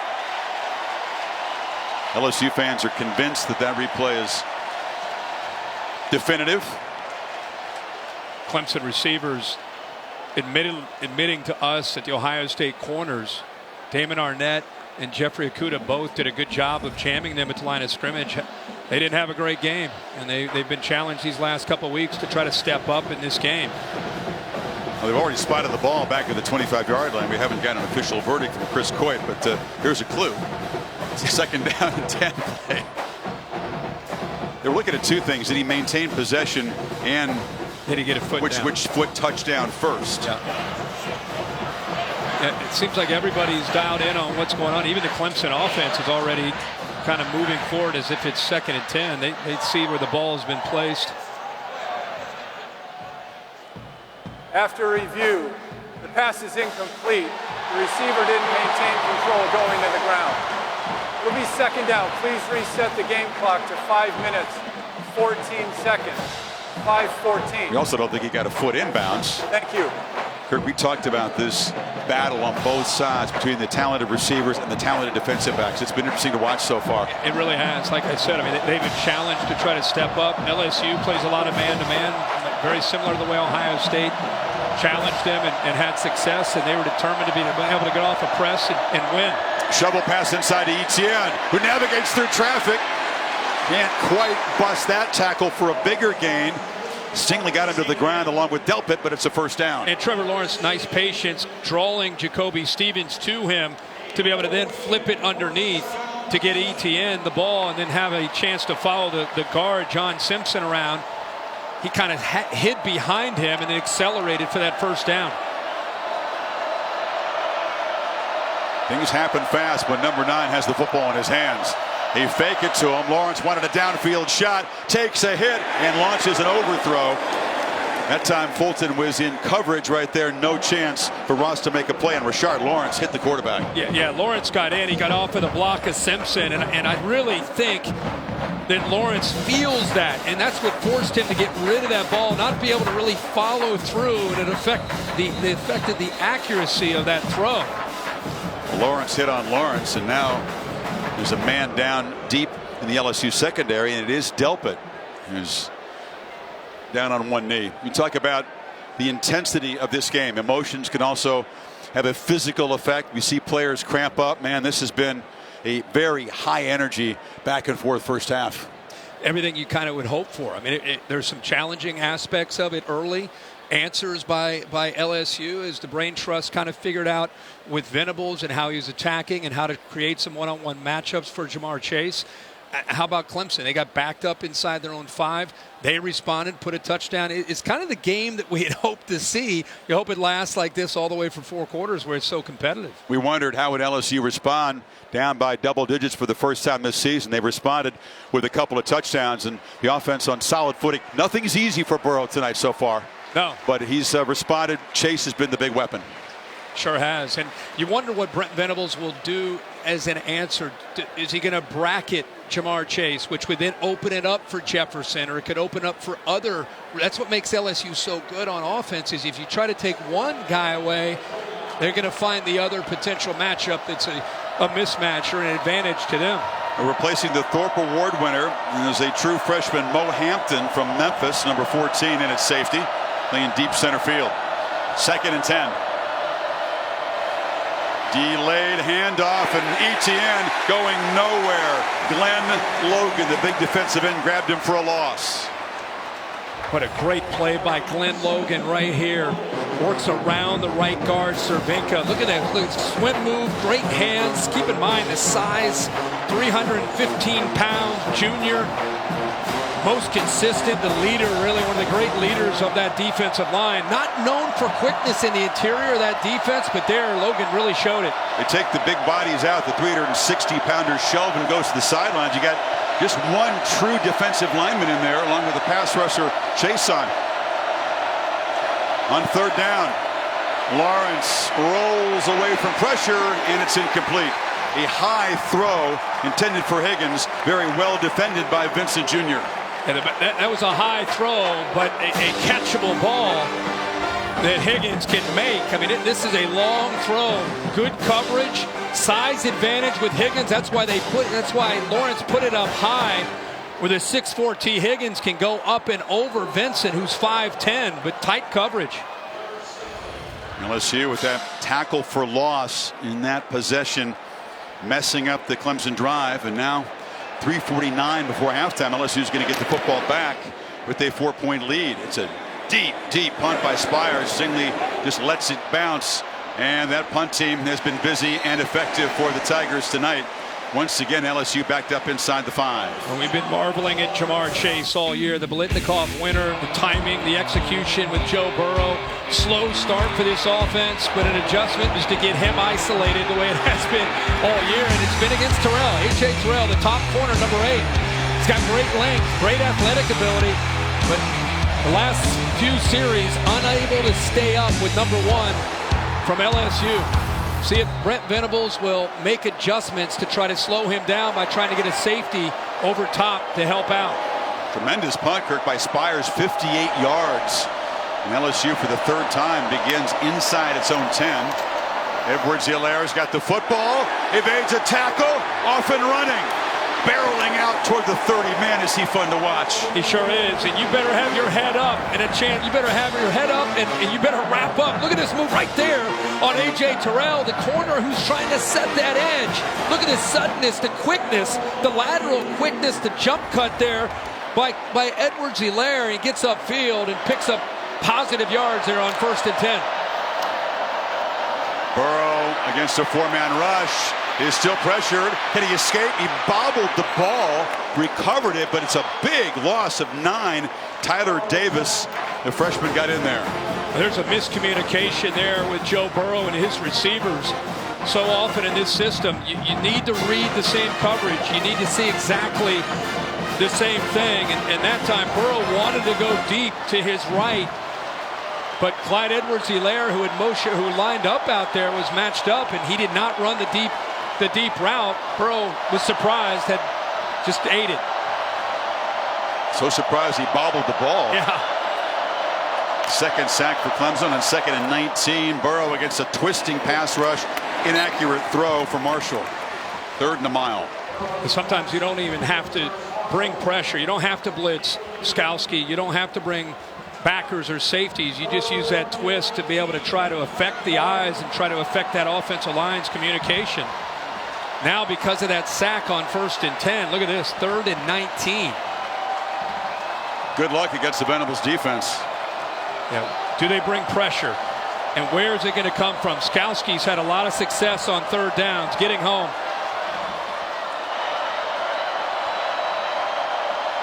Here he is on the left edge, number 47.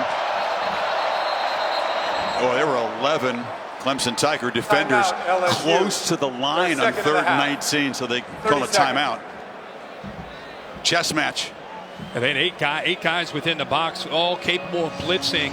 And you're looking at Joe Burrow, and he's looking at that defense, and he's trying to set that protection. And it's a little bit of a guessing game on trying to figure out where that pressure might come from. And then again, they could show it and then just bail and get out of it.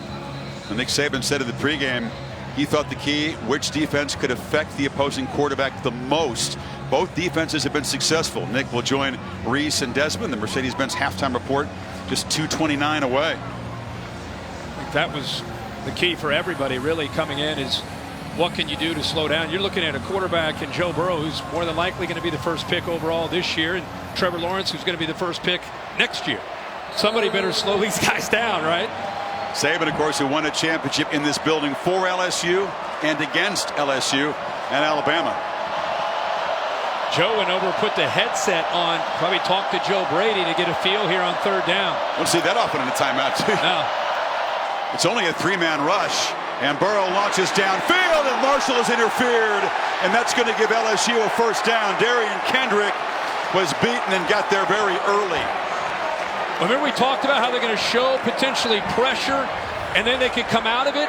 Simmons, Muse, they look like they're showing it, and then they get out of it at the end. They rush 3 and just drop 8. He's got 8 guys in coverage. Burrow still challenges them with a ball that's underthrown, and that's really what forced Kendrick to run into Marshall. Man, Kirk, there are a few things that sting a defense more than a pass interference penalty on 3rd and 19. On an underthrown ball with 8 in coverage. So the automatic first down moves the ball to the 36. LSU with 1 timeout remaining, and Venable says, dadgummit, we were almost off the field against these guys. Now LSU, which will get the ball to start the second half, has a chance to add to the lead before the break.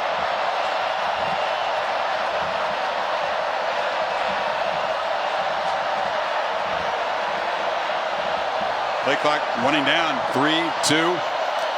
Just got it snapped. 3-man rush. Ball gets out. And Chase again hurts Clemson. First down inside Clemson territory. You press them, you get up tight, they're going to go by you for a touchdown. You drop, you show press and drop, you're going to give them space. It's pitch and catch. It's very simple for him to find that space and make that quick slant throw. Crank the tempo. Off play action. Burrow looking for a downfield shot. It wasn't there, but he darts forward. Skalski grabs him after a short gain. Good coverage that time by A.J. Terrell downfield. He wanted to go with tempo, try to catch Terrell napping, see him looking left. He wants to unload that down the left sideline the way he has all year to Jamar Chase. And that, because of that coverage by Terrell, they eventually get to Burrow. Man, Kirk, this possession feels really important. Sure does. LSU on top, getting the ball again to start the third quarter here. The middle 8, Dabo Swinney talks about it, the last 4 and first 4 minutes of each half. Clemson has owned that historically. LSU trying to change that. Burrow worms his way free. How did he not get sacked? He actually got about 3 yards out of the play.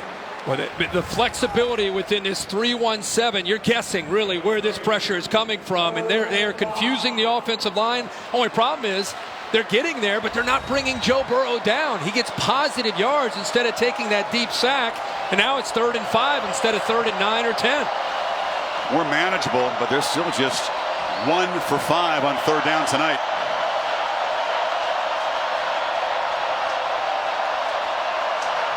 Chase, slot to the right. Here comes the pressure. Burrow flips it out, and it is Chase making a catch, banging off a tackler for Jefferson. It's a first down again. So Justin Jefferson has begun to get involved now. Well, as soon as he saw that Jefferson has a chance out here against Skalski, he wants that matchup right there. It's exactly what he found. He's able to make that throw. Across the middle, pass incomplete. Skalski was in coverage, tipped it, trying to find Marshall.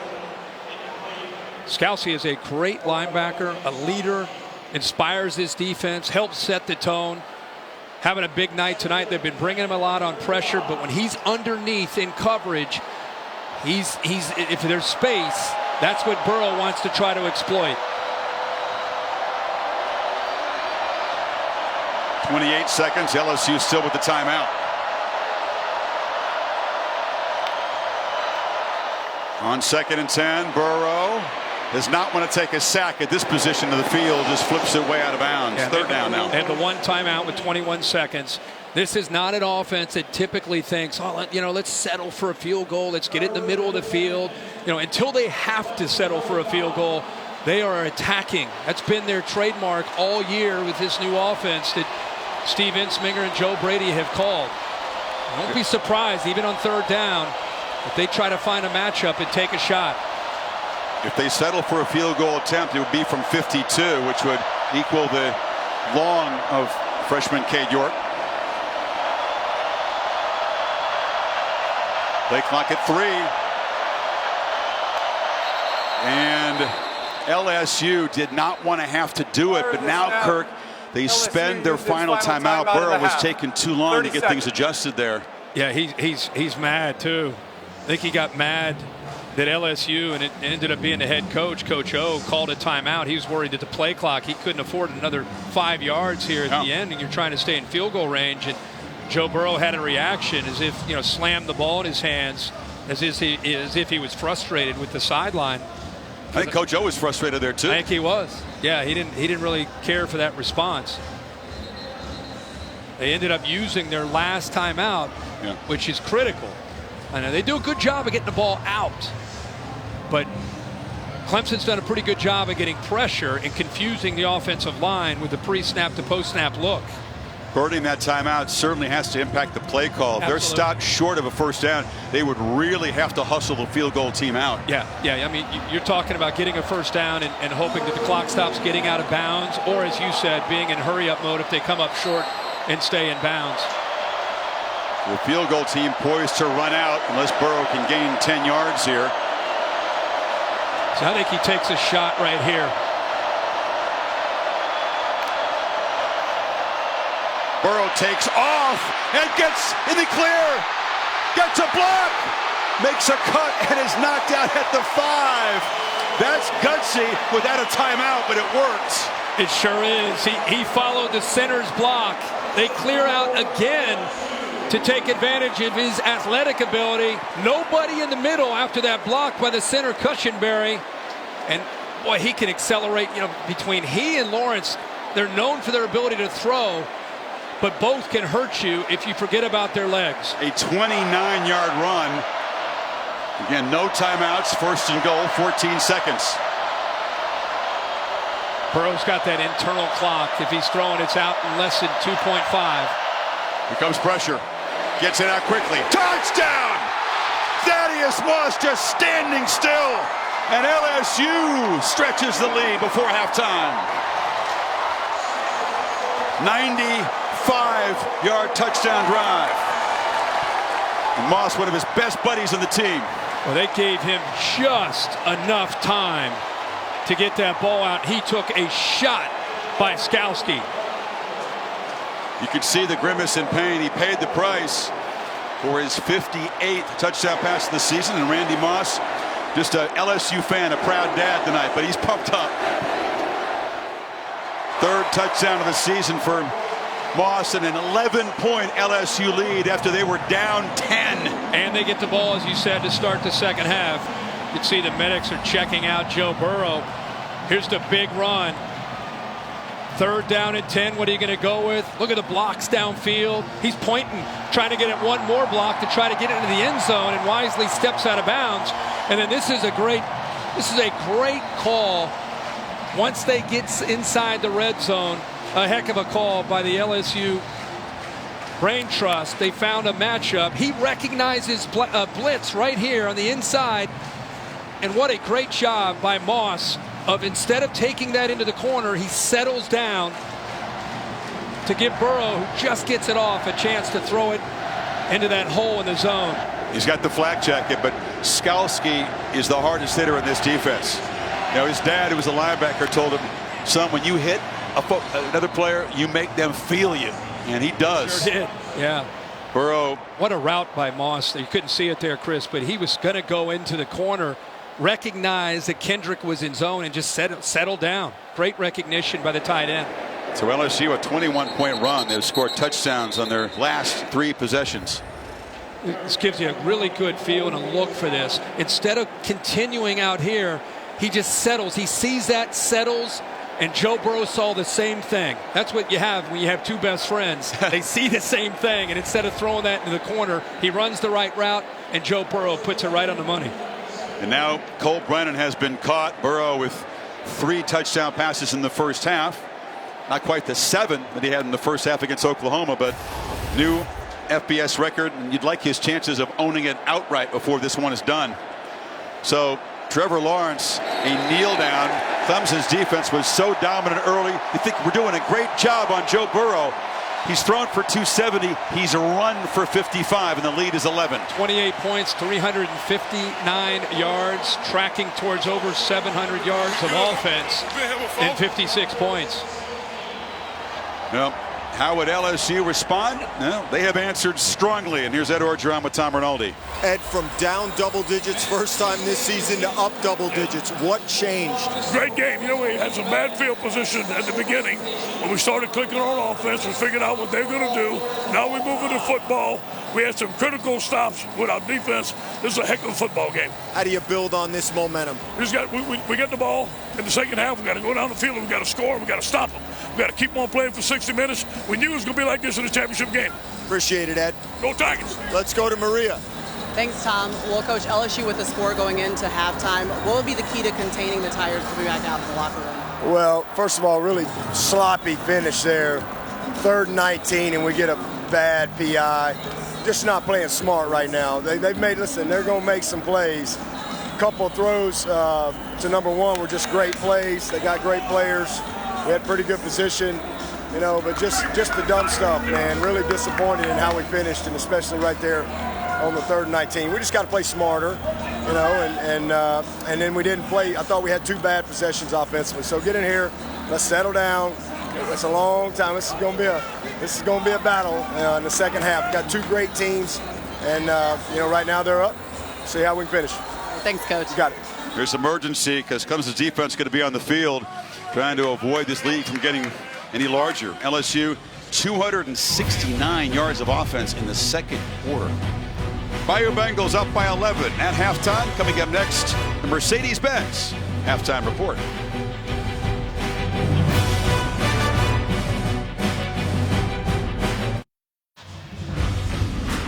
Set for the second half. LSU in a 21-zip run up by 11. College Football Playoff National Championship game presented by AT&T. LSU will get the football first in the 3rd quarter after being stymied earlier. Burrow got it going, 4 touchdowns in the last 5 possessions, but Burrow did take a big hit from the hardest hitter on Clemson's defense, James Skalski. You see that left arm pinned against his side, wincing in obvious pain. Didn't want to be touched by the trainer, said, "Keep away from me." Kirk, he didn't spend much time in the locker room. Came back and rode the bike for a lot of halftime to try to stay loose. Yeah, I haven't seen that very often at halftime. Starting quarterback comes out trying to stay loose. It looked like a shot in that rib area where it can be very, very painful. But you're right. What an incredible turnaround of events from the way this game started, where Venables was confusing Burrow, and especially his offensive line. In these last 4 or 5 possessions, they got right back on track, and it really shown to be the LSU offense we've seen most of the year. Burrow is back up on his feet throwing after we saw him on the bike, and Tom Rinaldi has more from the LSU sideline. As you said, Kirk, how rare is it to see the starting quarterback come out with more than 10 minutes left after halftime, get on the bike, as you mentioned, for about 3 minutes. What happened, took that hard shot on the last touchdown drive just before the end of the half. On his way coming off the field, told teammates, Chris, "Don't touch me, don't touch me." Certainly wind knocked out of him, soreness in that rib area. Got off the bike, went through an extended motion, if you will, seeing how he was reacting to throwing the passes on the field. Grimacing slightly will certainly be something to look out for. Also, standout safety Grant Delpit, he was in the locker room before the half ended. Hamstring on the left. We'll have to see how that holds up. All right, thank you, Tom. LSU with the Capital One rewarding performance. More yards against Clemson in the second quarter than they give up in a game, Kirk. Yeah, exactly. Boy, a great job of seeing his decision-making and ability to make throws to these gifted receivers. Big thing in that first half with the adjustment, getting him out in the empty where he can throw, where he can run the football. Incredible accuracy downfield where Jamar Chase has been winning one-on-one. And then the ability to see that and the toughness that Tom just alluded to take that hit after he made that great throw for a touchdown. Burrow looking to throw in the first play, launches for Moss, but it's over his head. See the way they started, if you're just tuning in, look at those first 3 drives. Just could not get anything going. And Coach O referenced this with Tom Rinaldi. They're pinned back inside their own 10-yard line in the first few drives, but Brent Venables put a package together to confuse them. And boy, have they settled in, made in-game adjustments, and given Burrow and his receivers a chance to make a lot of plays. Jefferson got off to a slow start, but he's gotten into the act. 4 catches. Got Chase in the backfield. The wrinkle they've been showing the last couple of games. Yeah. He flares out, then he fired to the other side, and the catch is made by Moss. He'll be a few yards short of a first down. You know, you might ask, why would they move Clyde Edwards-Helaire, who's such an effective running back, out as a wide receiver and move the top receiver into the backfield? And again, it's all about giving a different look, creating some potential confusion, and eventually creating a matchup maybe with Jamar Chase against a linebacker one-on-one coming out of the backfield. Right away, a big play in the third quarter as Clemson tries to get off the field and prevent Burrow from stretching this double-digit lead. Showing a lot of pressure. That's what Burrow looks over, gets confirmation, adjusts some of the receivers. 3 are bunched to the right. Here comes the blitz. Burrow is going to be swarmed. They didn't pick it up, but he didn't make a quick enough decision. And that's a big sack for Clemson. Logan Rudolph and Skalski. Yeah, Cushenberry, the center, has a tough decision to make because he's got Tyler Davis matched up against him here, and then you got Skalski coming there. He can't take both. A guard's not there to help him. He's got to let one of them go, and eventually they actually both get to Joe Burrow there on that 3rd down. Clemson now with 45 sacks on the season. 5 straight years of 40-plus sacks. They got 3 tonight. And there's a flag, and the punt is bounding down to the 10-yard line, but they interfered with the returner. It'll improve Clemson's field position. You can't really overstate how crucial that was to stop the bleeding if you're Venables in the Clemson defense. The opportunity to catch a kick, kicking team number 13. 15-yard penalty from the spot of the foul. I mean, they believe in their comeback abilities. Oh, yeah. You go down 18, it's something else. Maria?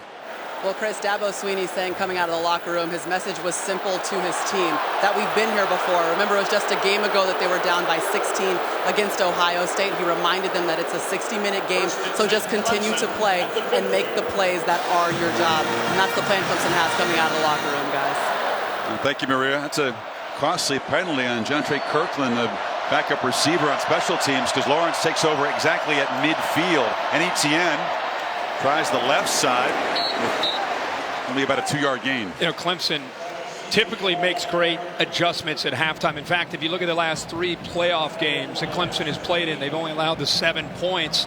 They have more sacks than they've given up points in those 3 games. So, you know, their defense can keep them in this game. It's exactly how they needed to start this second half, getting that 3 and out. And now they've got great field position. See if they can capitalize.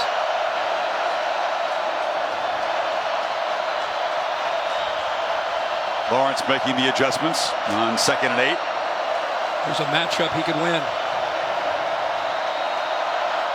Etienne in motion. Lawrence is looking across the middle, and it is the matchup, Kirk, that you pointed out. A catch by Higgins, who hasn't been active enough so far. He took a big hit there by the safety. Delpit coming up, trying to separate the football. I circled that because that's a matchup that they feel good about. Higgins, you see that outside leverage, it opens up that quick slant, and there's that, boy, big hit right in that thigh area of Higgins, who goes down.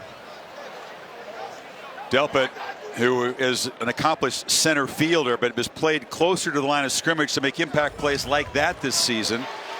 He struggled with injuries throughout. And the good news is that Higgins is up and walking off. You and I were talking at halftime, and I noticed it, just looking at all the different stats. One that really stuck out to me was I thought T. Higgins had a chance to have a big night tonight against the style of coverage that these corners play with outside leverage. Only had 1 reception. I know he had the reverse for the touchdown, but 1 reception again with your best receiver against man-to-man. He's got to win this second half to get separation.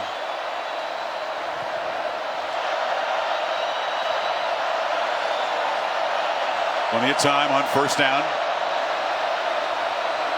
Yet another pre-snap chess match.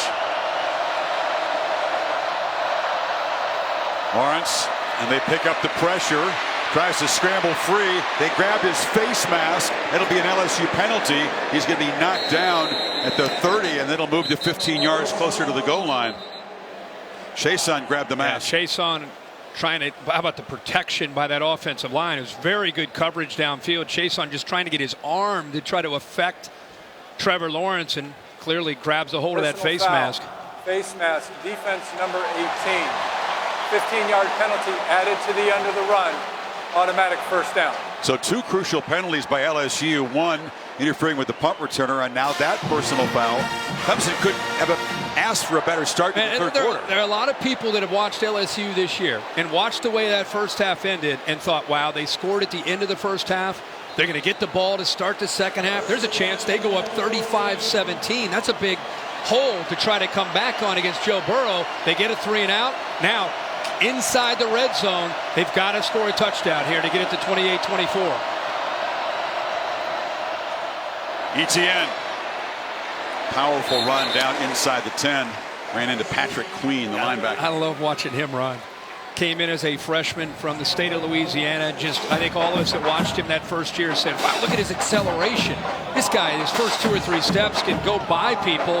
And his second year, he got a little bigger. And then his third year, he's become more patient and got more powerful in his lower half. He can run through those arm tackles. He's got it again. Running through tackles again. It'll be 1st and goal. Clemson down at the 3. Impressed by that offensive line here on this drive. They didn't think they could have a lot of success because of the mass of that interior. But here, these last couple of plays, boy, they're challenging the interior of LSU's defense, running right at them.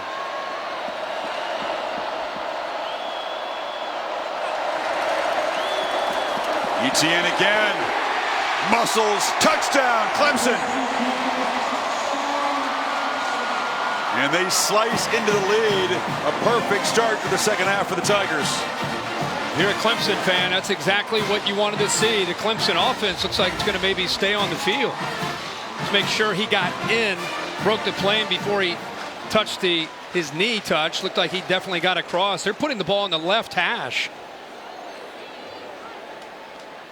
There's the AT&T pylon cam as they continue to make sure he broke the plane. Looks like he did. So they'll go for 2 to cut it to a 3-point game. You know, a lot of coaches believe in analytics. Sometimes we scratch our heads as fans thinking, what the heck, it's so early. Why are they doing this? But these new analytics tell coaches to do some things like this.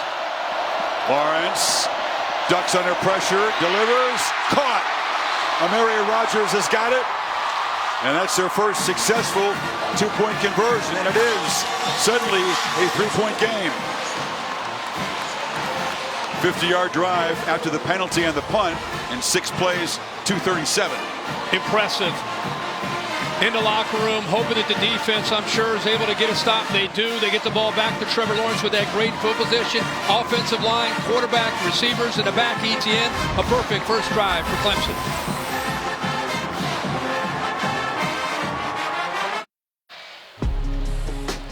High above New Orleans, Goodyear providing the aerial coverage, introducing the newest honorary member of the College Football Hall of Fame, the Goodyear blimp. Goodyear, more driven.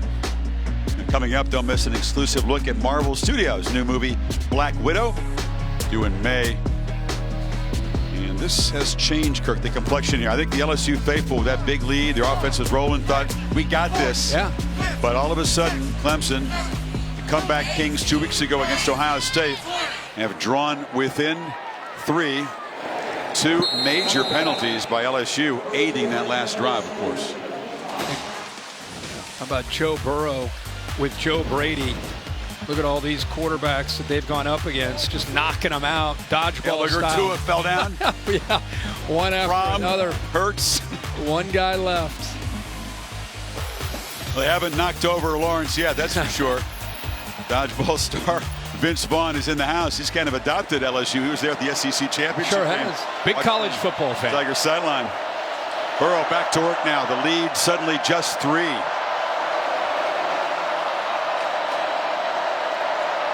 Bringing those tight splits, condensed formation here on 1st and 10.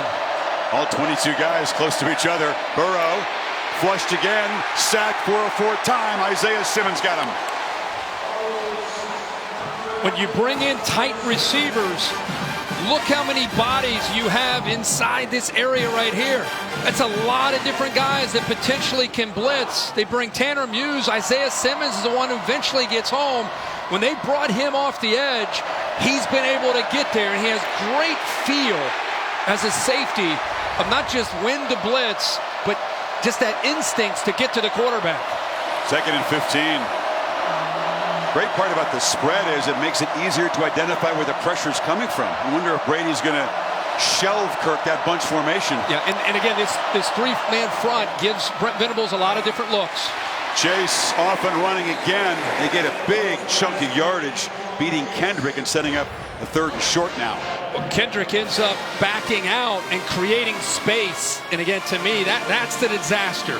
That's a disaster when you give Jamar Chase and Justin Jefferson room underneath. You got to mix it up. I understand it, but boy, with Burrow and those receivers underneath, when they have space, they are lethal. Crucial 3rd down here. So they're tightened up with their coverage, obviously. 3rd and short, across the board. Burrow gets it out, almost intercepted. Oh, Nolan Turner, who made the clinching pick against Ohio State, jumped the route, had the ball in his hands. Not only did he jump the route, Chris, but he had to work around a pick. They saw man-to-man. Watch how he works around that pick and then gets his eyes up, anticipating the football. Great job of working around traffic, jumping the route. And if he comes up with that catch, Turner could potentially be a hero again. Remember the hero against the Buckeyes with the clinching interception. Yeah, he was burned all night, but made the clinching pick when Olave fell down in the end zone. And the punt from Von Rosenberg bounces out of bounds. So Clemson gets the football back, down just 3. You're watching the College Football Playoff National Championship game presented by AT&T.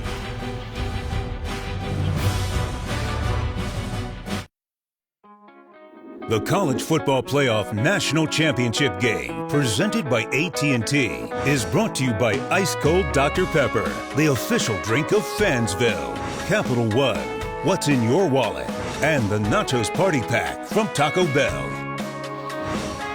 It's hard to match this building for magical moments in a variety of sports. Brady's first Super Bowl here. Michael Jordan first announcing himself as a superstar, hitting the shot as a freshman. Carmelo Anthony and Syracuse won a title in here. Keith Smart beat Syracuse. Wow. The Chris Webber timeout. And look at the 2 fights. Muhammad Ali regained the title in a rematch against Spinks. And Leonard frustrated Duran, who's eventually said no mas in this building. Nobody's saying no mas here tonight. No, that's incredible. What's your the one that sticks out to you the most? Muhammad Ali? That would be right up there. Yeah. Wish I'd been here that night. This heavyweight fight, Clemson has scored the first 8 points, and they go to number 8, Justin Ross, who's wrestled out, but it's a first down near the 30. I love when you get the athletic Trevor Lawrence out on the edge, where he's got a levels concept, a deep, intermediate, and an underneath throw. It gives him the option to run it or throw it. Makes a nice throw there on 1st and 10. And the Tigers thought they were going to crank the tempo, slowed things down, to check with the Cards on the sidelines. I mean, they were hitting the tight end in the first half, Brendan Galloway, when they'd flex him out like this. It's something they'll probably go back to at some point in the second half. Play action, zipped on the slant, ball tipped, juggled. Is the catch made? Yes. Joseph Ngata made it look difficult, but he did collect it. What? Now they're saying incomplete. Oh, really? I thought that ball must have hit off the ground because it ended up in his arms. They're going after Fulton. They've not gone after Stingley on the other side, the freshman, but they have been attacking Ngata. I still can't see where it hit the ground there. I'm sure it did. They're not buzzing down, so it's 2nd and 10. Now they will. Now they are. Pass is under review. Yeah, it hit the hands, the knee. I don't think it hit the ground, though.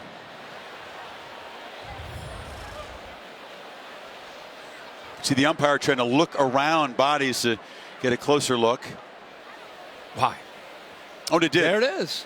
Yep. Take it back. It did deflect off the ground. Jacoby Stevens in coverage there. So that umpire who leaned around to get a look at that did make a correct call. Good call by the official. You're right. And as I said, they're going after Christian Fulton. After review, the ruling on the field is confirmed. Incomplete pass, 2nd down. Whether it's been T. Higgins or Ngata in this case, the freshman, they'd like that matchup against one. That's a reversal. Typically, teams have really gone after Derek Stingley more than they have Fulton. He's gained quite a reputation as a freshman with 6 interceptions. He sure has. Especially the way he played late in the year. But Fulton typically is no picnic to go after either. No. 2nd and 10. Confusion again with Stevens and Queen. Rodgers came in motion. They flip it back to Etienne, who gets a block and a short gain. I'll tell you, if Justin Ross makes a block there on Patrick Queen, who ended up making the tackle, that's a touchdown. There's nobody left to be able to slow down and catch up to Etienne. 8 White saves the day. He was patient, he waited, catches him from behind, and it was a missed block by Justin Ross. So that's, as I said, a big touchdown for the Tigers. It's like Cervenka might have shoved the player in the back and gotten away with an illegal block. 3rd and 7. Lawrence flips it high off the hands, and they dive for it. Incomplete. Vincent came in diving, trying to hope for a pick off the carom, but it's 4th down. Well, they're expecting man-to-man, so they're going to go with a crosser, but they kind of disguise it, sit back and play zone. And once that ball's in the air in the middle of the defense, I mean, that's a dream for LSU. Somehow that ball hits the ground before the safety. The nickelback Vincent can come up with a pick. So each quarterback that had a long streak without an interception has had a close call tonight. No picks for Trevor Lawrence since week 8. Well over 200 attempts. Not as good as most of Spire's earlier punts, and Stingley comes up to make a fair catch at the 32-yard line. 36-yard punt. LSU back to work, up by 3 still.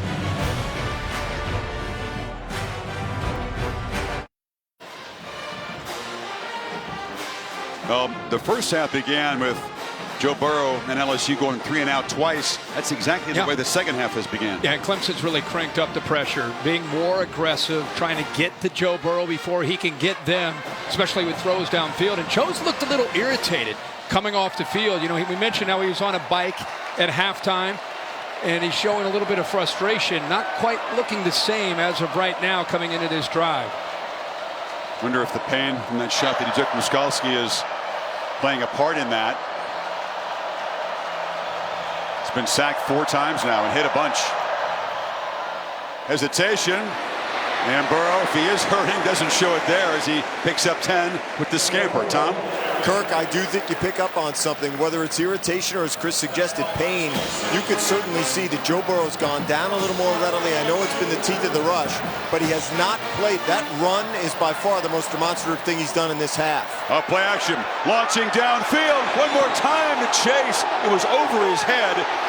LSU fans wanted a flag, but that's ruled uncatchable. So they run the football with the quarterback, even though he's not feeling 100%. They come right back to a shot downfield, and Chase has a couple steps there on Kendrick, who's one-on-one without a safety over the top. He grabs onto him, and it looks like pass interference, but I agree with you, Chris. The ball was past him once he grabbed onto him.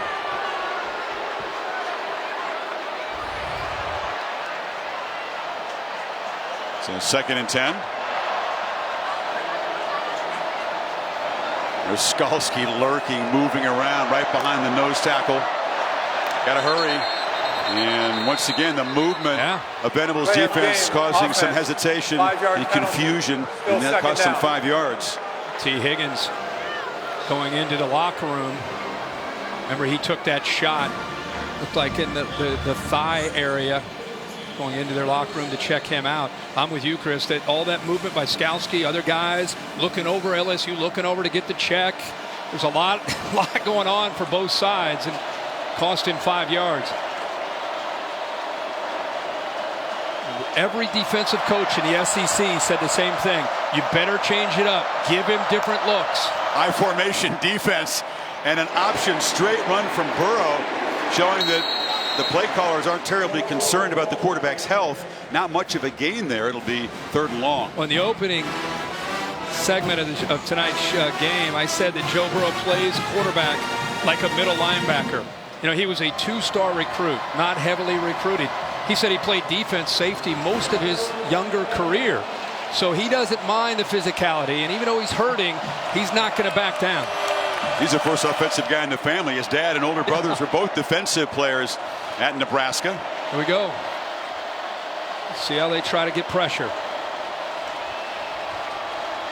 Only one defensive lineman, but Skalski comes streaming through. Now, can Chase get there? Yes, he can. Sidesteps a tackler. He's got a convoy still running down into the red zone. An enormous conversion for LSU. Watch why it's so important to be a good athlete as an offensive lineman, a left tackle. Keep an eye on Charles in the block and how he kind of just turns the defender to the inside and gives Chase the boundary, gives him a chance to get outside to use his speed. LSU was deadly in the red zone. 3 red zone trips, 3 touchdowns in the first half. Wow, does Jefferson pay the price as Skalski is laying the lumber tonight. Big hit there, but great focus and concentration by Jefferson, who is very sure-handed. All these receivers catch the ball with their hands. You see his eyes peeking, knowing that he was about to get hit, but did a good job turning and protecting the football. Again, we knew it was going to be strength on strength. They are so precise, so sophisticated down here. Clemson is so stout and stingy in the red zone. They are going to stop and review whether or not Skalski targeted in that hit against Jefferson. So this is a hugely important review. Skalski, an incredibly important part of the defense. And we'll bring in Bill LeMonnier. The crown of the helmet was lowered on Jefferson. Bill, what is your opinion of this hit? If I were on the field or in the replay booth, he's lowered the helmet, forcible contact.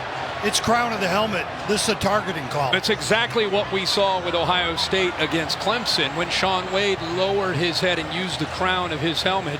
Even though it's a different player, here's a receiver, but it's the same principle, using that crown of the helmet. Right, and he's made the catch, so he's not defenseless anymore, so only crown of the helmet applies. Right. And the crown is used here, forcible. And for the fans, Bill, it doesn't matter if it's helmet to helmet when it comes to the crown. It doesn't matter where the defender hits. Exactly. I don't have to hit you in the head. Technically, from your head to your toes, I cannot basically spear you. Skalski, an old school linebacker, still wears that neck brace, and we said that they mean it as a compliment. When he hits you, it's like he's got concrete in his helmet, and this is an enormous decision. If they flag him for targeting and take him off the field. It's Jake Venables. Brent's son comes into play. Personal foul, targeting, defense number 47. Half the distance to the goal, automatic first down. Skalski with disbelief. For the remainder of the game. That's the leader. That's the glue to that front, and a big part of how they tried to defend tonight. He's shell-shocked, has to leave the field, go to the locker room. Targeting rule is controversial. Many fans just hate it, but that, just like Shaun Wade's hit on Lawrence, is the letter of the rule. And Brent Venables, as we said, Jake Venables, who's played quite a bit this year, physical linebacker, but it's not just the physicality, it's the knowledge of the scheme that Skalski provided that now Venables will have to understand and get lined up and be blitzing and be effective. First and goal, an immediate test for this Tigers defense minus their leader.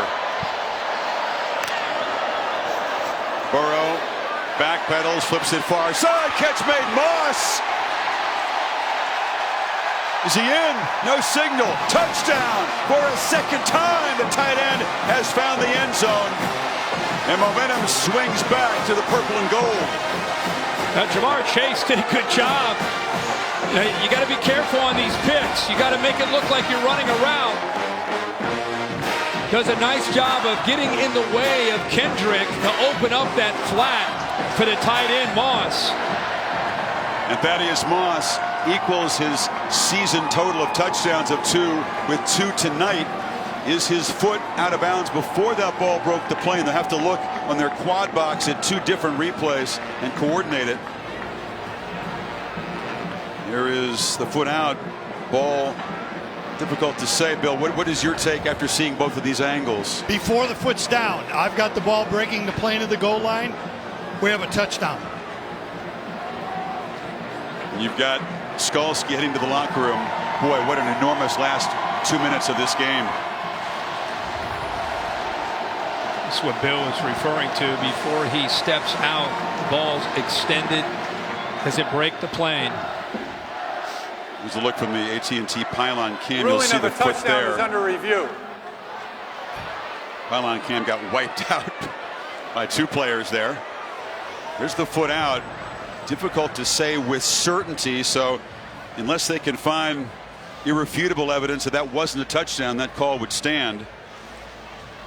And that is not just a touchdown that will extend LSU's lead pending the PAT back to double digits, but now without Skalski, that is a deflating blow to a very tough-minded, resilient team. But this is a challenge for Clemson. Yeah, absolutely. I'm not just trying to overcome the deficit, but to lose the leader of that defense in the middle. What, by the way, really well-designed play. As I said, Jamar Chase had to be careful as he was setting that screen to open that up for the tight end. Got to make it look like you're running a route instead of blocking. We talked about the grade versus grade matchup. LSU's red zone offense against Clemson's red zone defense. Huge edge LSU. If this touchdown stands, that's 4 TDs and 4 red zone trips. And Clemson's just not used to getting mesmerized down here in that department. One more look. This may be the best angle. It's the ref cam. Ball across the plane right there. Yeah, that's what Bill said right there. Perhaps just a fraction before the left toe hits the white, and that's all it has to be. Again, it has to be irrefutable to take away the call, and I think it's going to stand. Yeah, don't you, Bill? I actually would confirm it. I've got the ball just breaking the plane before that's down. I think it's an excellent call by the official on the goal line. Here's the play design I talked about with Chase. Watch him. He had to be careful of kind of setting this screen and making it look like he's running a route.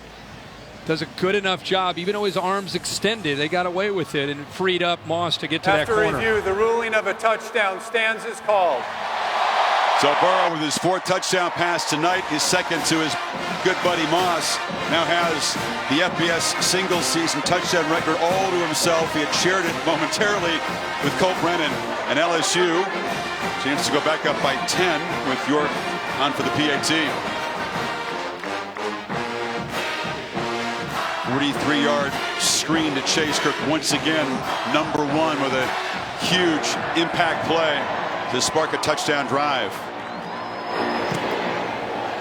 And the lead is 10. 5:13 to play in the 3rd quarter. Time for Trevor Lawrence and the Tigers to try to answer.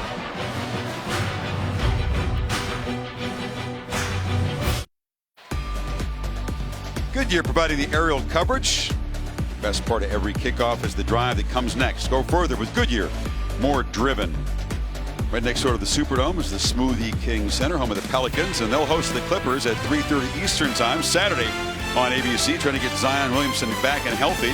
And in prime time, LeBron and the Lakers on top of the Western Conference take on Harden and Westbrook and the Rockets. Both games streaming on the ESPN app. So once again, the deficit is double digits for Lawrence and the Tigers. And the kickoff gets away from Etienne, and it'll be a touchback. So Trevor has shown his toughness and his resilience, and he's going to answer the bell one more time now, Kurt. He sure is going to have to. I mean, for Clemson to continue to fight back, it means Trevor Lawrence in the passing game are going to be able to have to make some big plays. And Lawrence is more than capable, obviously, of doing that. But will he have time to throw? And can his receivers help him out and try to win? They continue. Remember, they're going after Fulton. One, trying to stay away from Stingley. Not to say that they won't eventually try to go that way. Right now he's into the boundary down at the bottom. Lawrence without a touchdown pass tonight. He's got a streak of 24 straight with the TD. They've contained him as a runner so far tonight, much better than Ohio State did. But that's a nice first down gain. Yeah, that defense is locked in on trying to take away 9 and his explosive ability. Linebackers both flowing that way and gave him a nice crease on that left side. Follows his blocks and gets some positive yards. Only down 10. You're just under 5 minutes in the 3rd. You see Tony Elliott and Jeff Scott continue to stick with their offensive game plan.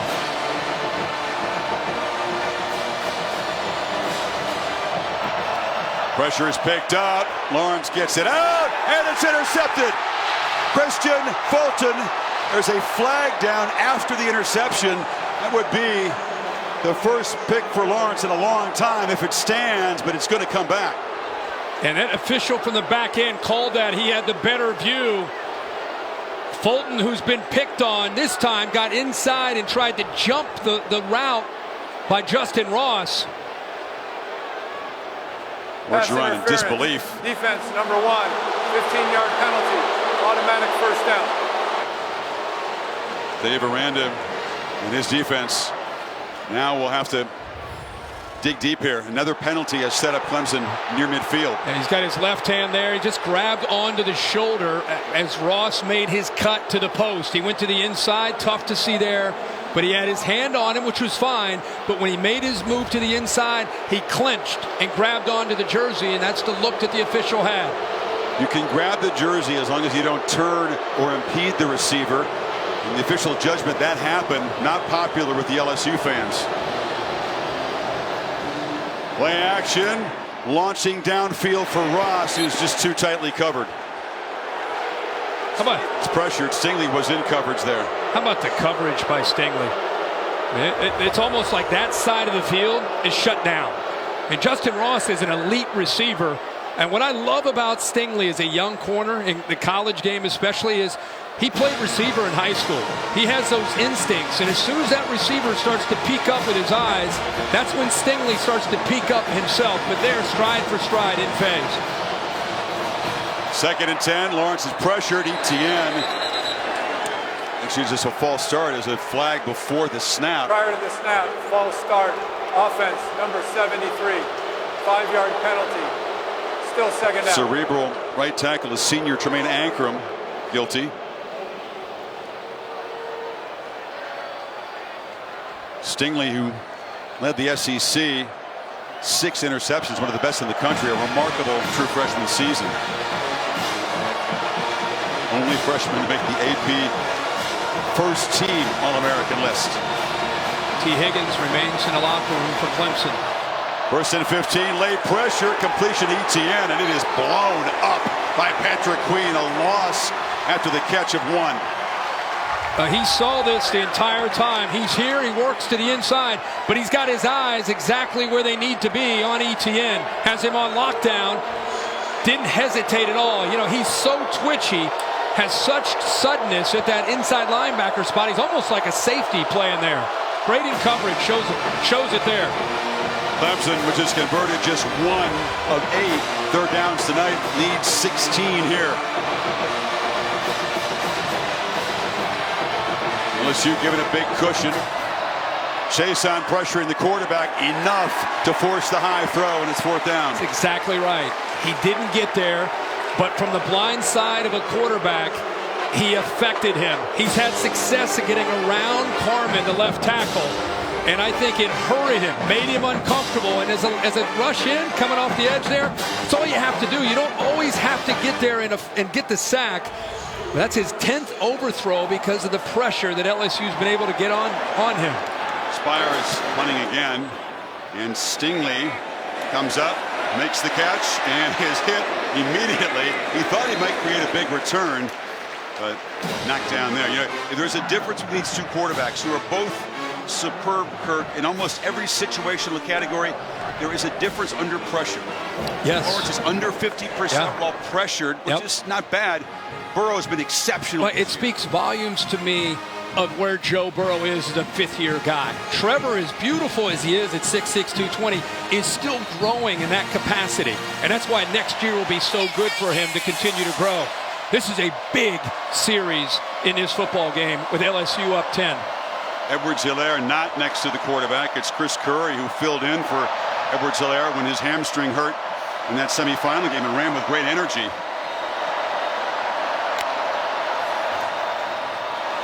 Burrow hesitating, taking off, buying time, and just flips it off. And Jefferson in space darts down inside the 30. Sometimes it's just not fair when he can make a play like that on the run. How about the awareness to stay behind the line of scrimmage by Joe Burrow? He brings the defense to him. Here's his athletic ability. Now the awareness. Just trying to pull that defender 12, Kayvon Wallace, to him, which he did, and then dumps it. Great job by 9. 35-yard gain. Now Burrow looking for the kill shot down the field. Launching again for Chase, who could not come up with it. A superb night. But that could have been another touchdown. Boy, they are in sync. Here's Joe's dad looking on. I think this ball is thrown perfectly. Outside shoulder. Oh, yeah. Are you kidding me? You couldn't have handed that any better to Chase. Chase, I don't know if he lost it. Let's not mistake. This kid is gifted. 8 receptions, 218 yards. He's obviously having a big night. But, boy, he'd love to have that one back. That should have been the hat trick of touchdowns. Bounced right off the shoulder pad. Couldn't have placed that ball any better. Clemson defense just trying to hang on as the LSU offense get near the red zone again. And Burrow hesitates. What's he going to do here? Sidesteps a tackler and somehow finds a few yards. Let's keep in mind that James Skalski is not in the middle of that defense. Jake Venables is in there. Coach's son understands the defense. But face it, even though he's a great player and has a great future, Skalski's played all year and is making all the calls. It's T. Higgins, which is important to see him coming back for Clemson. One key Tiger defender ejected, one of the best offensive players limited at the moment. So it's third down again. Burrow needs 7. They are in fringe field goal range. And Clemson calls a timeout. Not ideal down 10 to spend a timeout on defense, but you can see how important Dabo Swinney believes this play is right here. Clemson gets that dream start to the second half. They get the 3 and out, touchdown, 2-point conversion. But Burrow and LSU just taking a deep breath and going back to work and reclaim momentum. Yeah, so we said before the drive, such a pivotal sequence of events right here. Not only with the injury to Skalski, the touchdown by LSU, they get the ball right back, and now they've got a chance to put another touchdown on the board. And at that point, going into the fourth quarter, it's very, very hard, obviously, to play catch-up with this LSU offense. So, yeah, we saw that spread look. And when you see that empty look, you know, we've seen a lot of tonight. You got to either defend all those receivers or you got to keep a guy in the box to account for Burrow in the quarterback draw. He's hurt him, even though he's hurting himself. He's hurt him with the quarterback draw out of this look. And the guy who was spying him, Skalski, as you said, not in there now. Both Chase and Jefferson are to the left. See, somebody's got to come out to the bottom to help out against those 3 receivers. Instant pressure, ball out quickly. Chase has got it, but he doesn't have first down yardage. Caught in heavy traffic. And Venables was right there in the area. It's fourth down, and here comes the field goal team. Really good job by that defense. Ball comes out quick. They blitz Tanner Muse. But they did a good job of keeping their eyes up and had 4 or 5 different orange hats there running to the football. Ed York, 21 of 26 on the year, but between 40 and 49, hardly automatic. He's just 5 for 9 from this distance. And this for a 13-point lead. Drives it, but it's going to slide wide right. So LSU cannot add to the lead. They come up empty. That's a big stop for Clemson without Skalski on the field. Huge stop. The drop by Jamar Chase. Talked about, we both said how big that was. That's a ball he catches 9.5 times out of 10. That's a touchdown. That's potentially a knockout shot up 42 to 35. Instead, he keeps Clemson in this game. They get a stop, and then they miss a missed field goal. They're only down 10 now. Still here in the third quarter.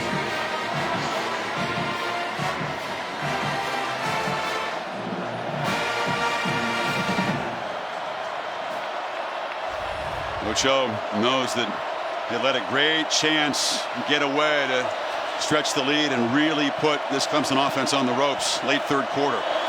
It's an option look, the late pitch, dangerous one. Etienne got it, but Patrick Queen got him for a loss. Speed option. They go into the boundary, and a great job by Chase on, forces the pitch, and then a missed block that allows Queen to be able to get there. Now, option football, if you take the quarterback, there should be an alley to be able to get to that edge and be able to pick up some yards, but because of the quickness of Queen, he got off the block and was able to make the play on Etienne. As you well know, my friend, think about the option. Quarterback's going to take a hit. Yeah. Lawrence did that time. It's a low throw, incomplete. Tried to get it to Higgins, now it's 3rd and 12.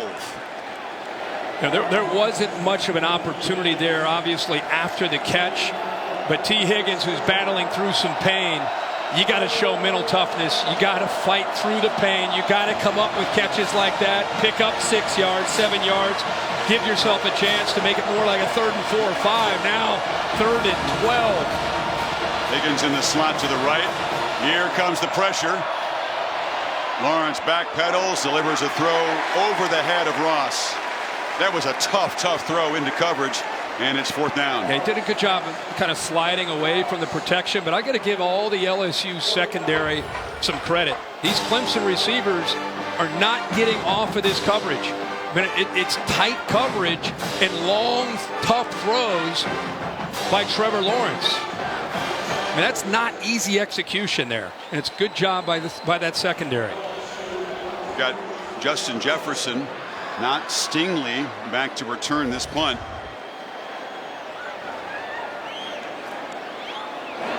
Spires kind of hit a knuckleball. It sounded ugly. It wasn't very long. And Jefferson's going to run up and make a fair catch at the 42. So good field position for Burrow as they continue in the final minute of this third quarter, Kirk, to try to get the touchdown that just might go a long way to securing this championship. What were some of the big boxing classics that we've had in here? You said Spinks against Ali, and the No Mas. No Mas. That was more about tactical supremacy than a knockout. But it just feels like Clemson's on the ropes right now, just kind of hanging on, and LSU's trying to come up with a knockout shot. It's a 33-yard punt. Burrow right back to work. That possession just 50 seconds. Edwards-Helaire showing his patience and picks his way for a first down gain of 4. Kept 2 safeties back. Quick indicator for Burrow to see that. They're going to try to run the ball every time into that look. They're forcing them to give them a single high safety, and if they do, they're going to go right back to Jamar Chase at the top, see if he can win one-on-one.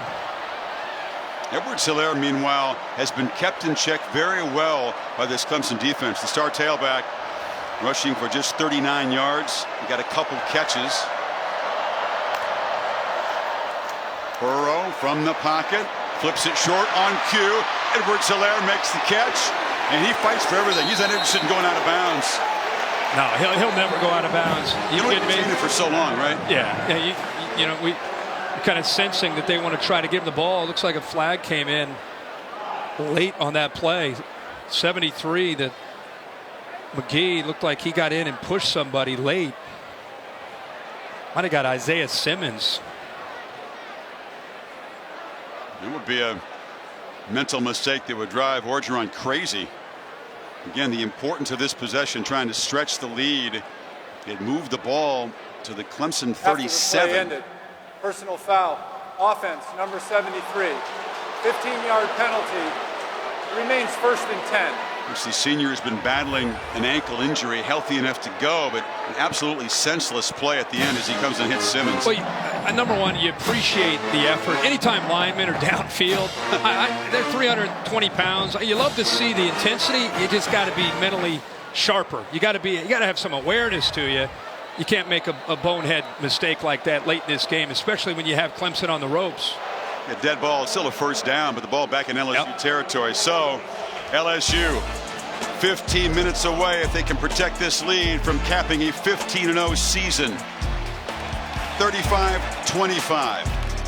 Now a treat here, an exclusive look at Marvel Studios' new movie Black Widow, which will be in theaters everywhere coming up this May. 10-point game entering the final quarter. College football playoff national championship game presented by AT&T. LSU with a first down near midfield, trying to stretch the lead. Each team with a touchdown in the third quarter. Clemson taking just 1 point off the halftime deficit by that 2-point conversion. And Joe Burrow close to a 400-yard passing game. Not quite the astronomical numbers against the Sooners, but against this defense after a slow start, extremely impressive. Edwards-Helaire goes in motion. Here comes the pressure, and he's open in the flat. Can they make a mess? He spins free, but just able to hold him up long enough as Kendrick just like cavalry to arrive. Help! Help! Get out there one-on-one with him. It's really tough because even if you get to him, the strength in his lower body, it's just hard to bring him down. But now they fake it to him. Burrow wanting to throw downfield, now just buying time. Still scampering around and delivers a throw to Moss, and the tight end makes another big play inside the Clemson 40. Randy's kid's having a night. He sure is. You just can't. You can't cover a guy that long. Look how long he's keeping this play alive. They're essentially rushing 3 and dropping 8. And Joe, the last 3 or 4 games, is completing 90% of his passes against rush 3, drop 8. Wow. And that time, you give him enough time with his accuracy, he's going to find somebody open. Remember, they've been going to Chase on this wheel route from the slot.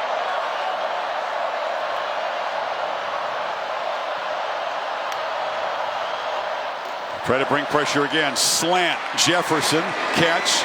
Gain of 8 on first down. Kayvon Wallace stopped him. And Clemson got away with one there. If Joe Burrow would have seen it, he had a touchdown. And Jamar Chase said, oh, I had him. Edwards-Helaire barrels forward downhill. First down to the 25. Can't find every open receiver, though. No. That's most of them. Yeah, he does. He does. There's still, remember, we still trying to challenge the inside. Tanner Muse, who's a safety, he's walked up as a backer in this game with that 3-down line. 1 linebacker now is Jake Venables, and the 7 defensive backs. They thought if they went to this look, Steve Insminger telling us they thought they would have to be able to run the ball. In fact, they've run Burrow more than Clyde Edwards-Helaire tonight. It could work on the play clock now. Snap it at 4. Burrow has lots of time and delivers, and Chase that time a short catch and not much after it. Jefferson, I should say, with a 2-yard gain. Really tight coverage by Kayvon Wallace. Versatile senior.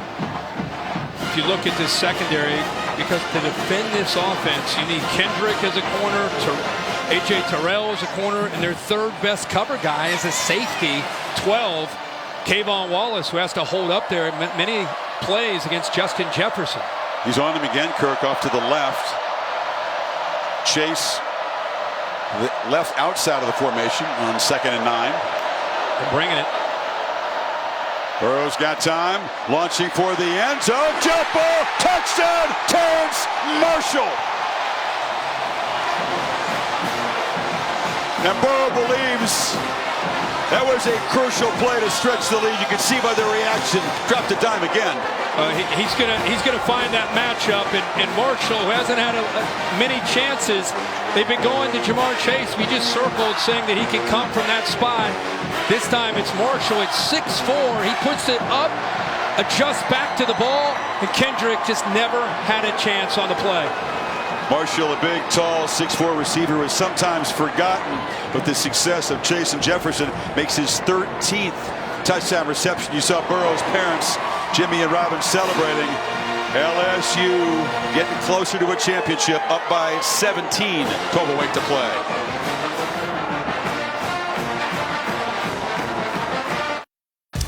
Plenty of post-championship game coverage with Scott Van Pelt. We'll have the post-game reactions. We'll join the show. The winning coach will add his take.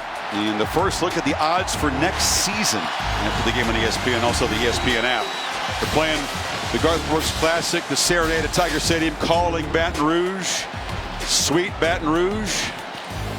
And up at the Tigers campus down here in New Orleans and all over this state. They are preparing for the party to begin if LSU can hold on to what is now a 17-point lead with about 12 minutes to play. From the goal line, Etienne's going to bring it out, break a tackle, that'll make something happen on special teams. Got to hold your breath. The kicker was down there to help force him down at the 30. Well, we've seen Jamar Chase in his spot in the slot. This time it's Marshall. They get him one-on-one. He's going to take these shots, whether it's into the boundary or this time to the field. Just put it up. Let the receiver adjust to the ball. Defensive back never sees it. Joe Burrow, he has such confidence in these receivers to win. And look at that size and length of Marshall. And Burrow comes off after that and said, it's time to fit me for a ring. I won that Heisman. Now it's time to fit me for that ring.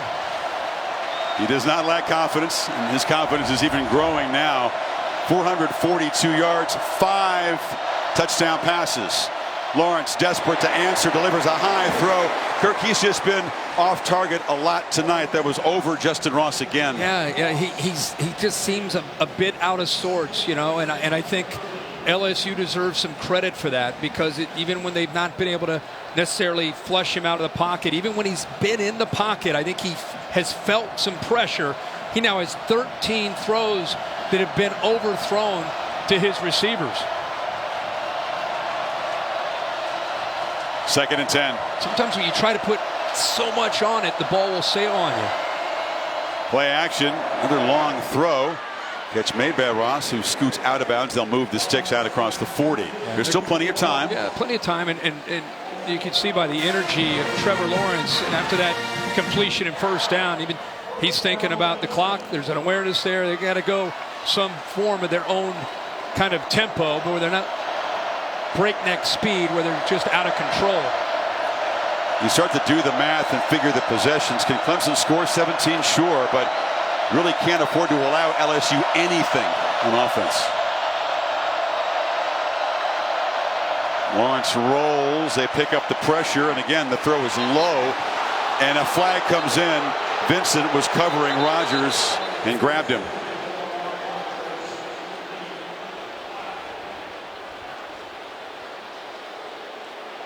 Pass interference. Defense number 5. The ball will be placed in the spot of the foul. Automatic first down. Let's see if he grabs jersey or grabs his hips maybe.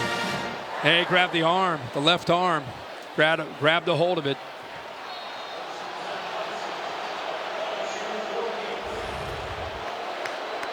Moves the ball in LSU territory. 10th penalty on LSU, double the number of Clemson. Now Clemson goes with his empty look. Lawrence has plenty of time and launches downfield. Higgins has got it for a touchdown. A flag is down. Will it come back for offensive pass interference? Yes, that's the signal. Vincent was just guilty of pass interference on the other side. Says I got shoved. Offense number 5. 15-yard penalty from the previous spot. Replay first down. Ball underthrown. Higgins tries to adjust.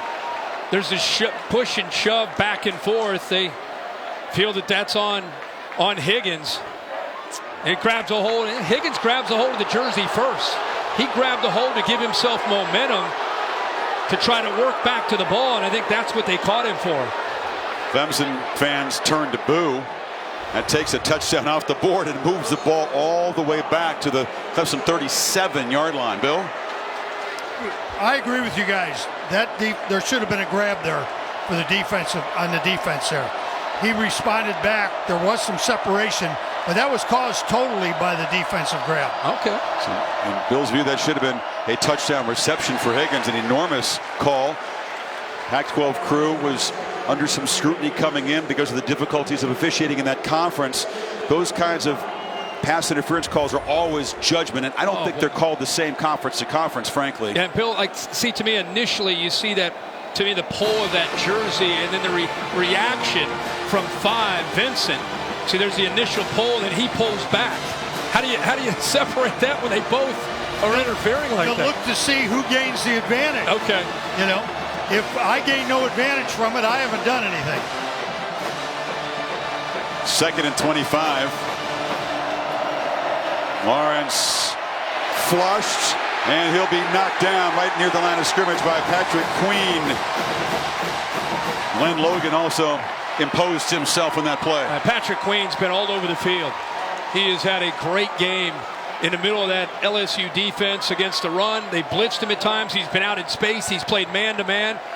A young man that didn't play early in the season. He was more of a guy that would come in and substitute. By the Texas game on week 2, he took over in the middle and was really enjoying himself a great championship game. And Dave Aranda told us the most improved player in the defense this season. You're right, he's had a whale of a ball game.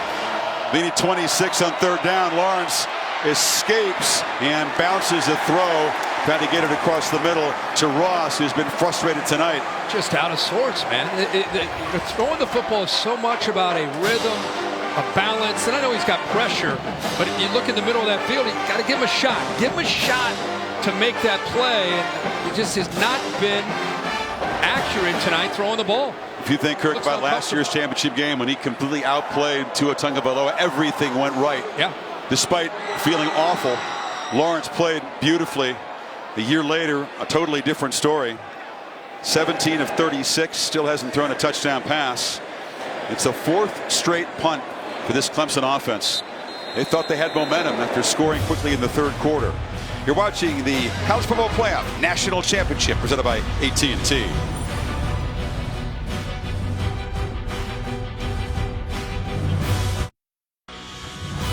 The College Football Playoff National Championship game is presented by AT&T and in part by Dos Equis. Keep it interessante. Please enjoy Dos Equis responsibly. And Northwestern Mutual. Spend your life living. Ford post-game show coming up, including the presentation of the National Championship Trophy. LSU protecting a 17-point lead, 10-10 to play in the 2020 National Championship game. They believe a lot in the magic of numerology and signs down here. So they were thinking 2020. We got a Heisman winner. The last one was old number 20, Billy Cannon. 60 years ago, 3 times 20. Sadly, Billy passed away May 20 last year at the age of 80.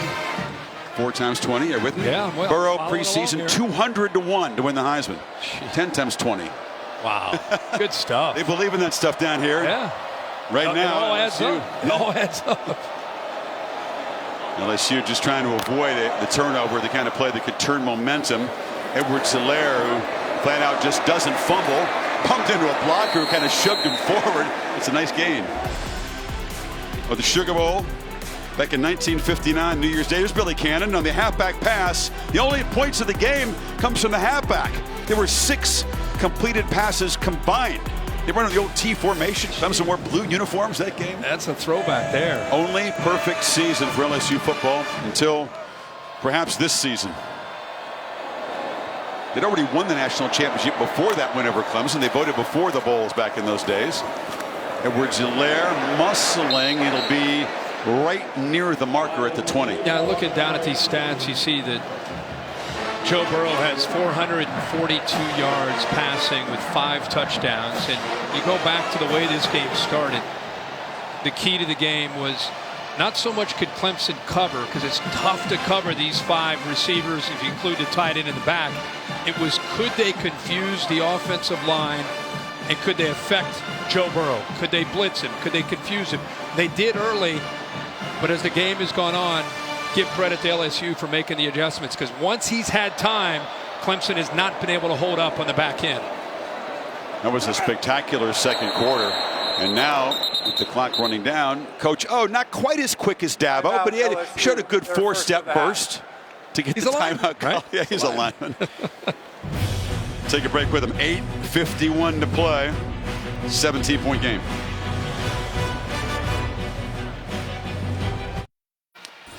Tonight's A&T best performance.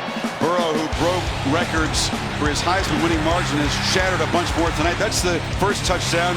Chase, then the scramble for a touchdown. Yeah, he's done a lot with his feet tonight, but what's been lethal has been his ability to find those open receivers and throw for touchdown passes. The one-on-one chances downfield, receivers going up, Justin to the ball, helping him out. 5 touchdown passes on the night.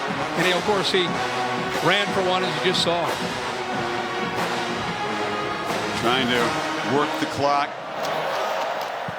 Edwards-Helaire takes off, darts forward, bangs forward, just doesn't want to go down. Gets out near the 40. Burrow with 5 touchdown passes tonight, owns the record for a single season, responsible for a total of 65. And in the BCS CFP era, which began in '98, he now has a record 442 and counting.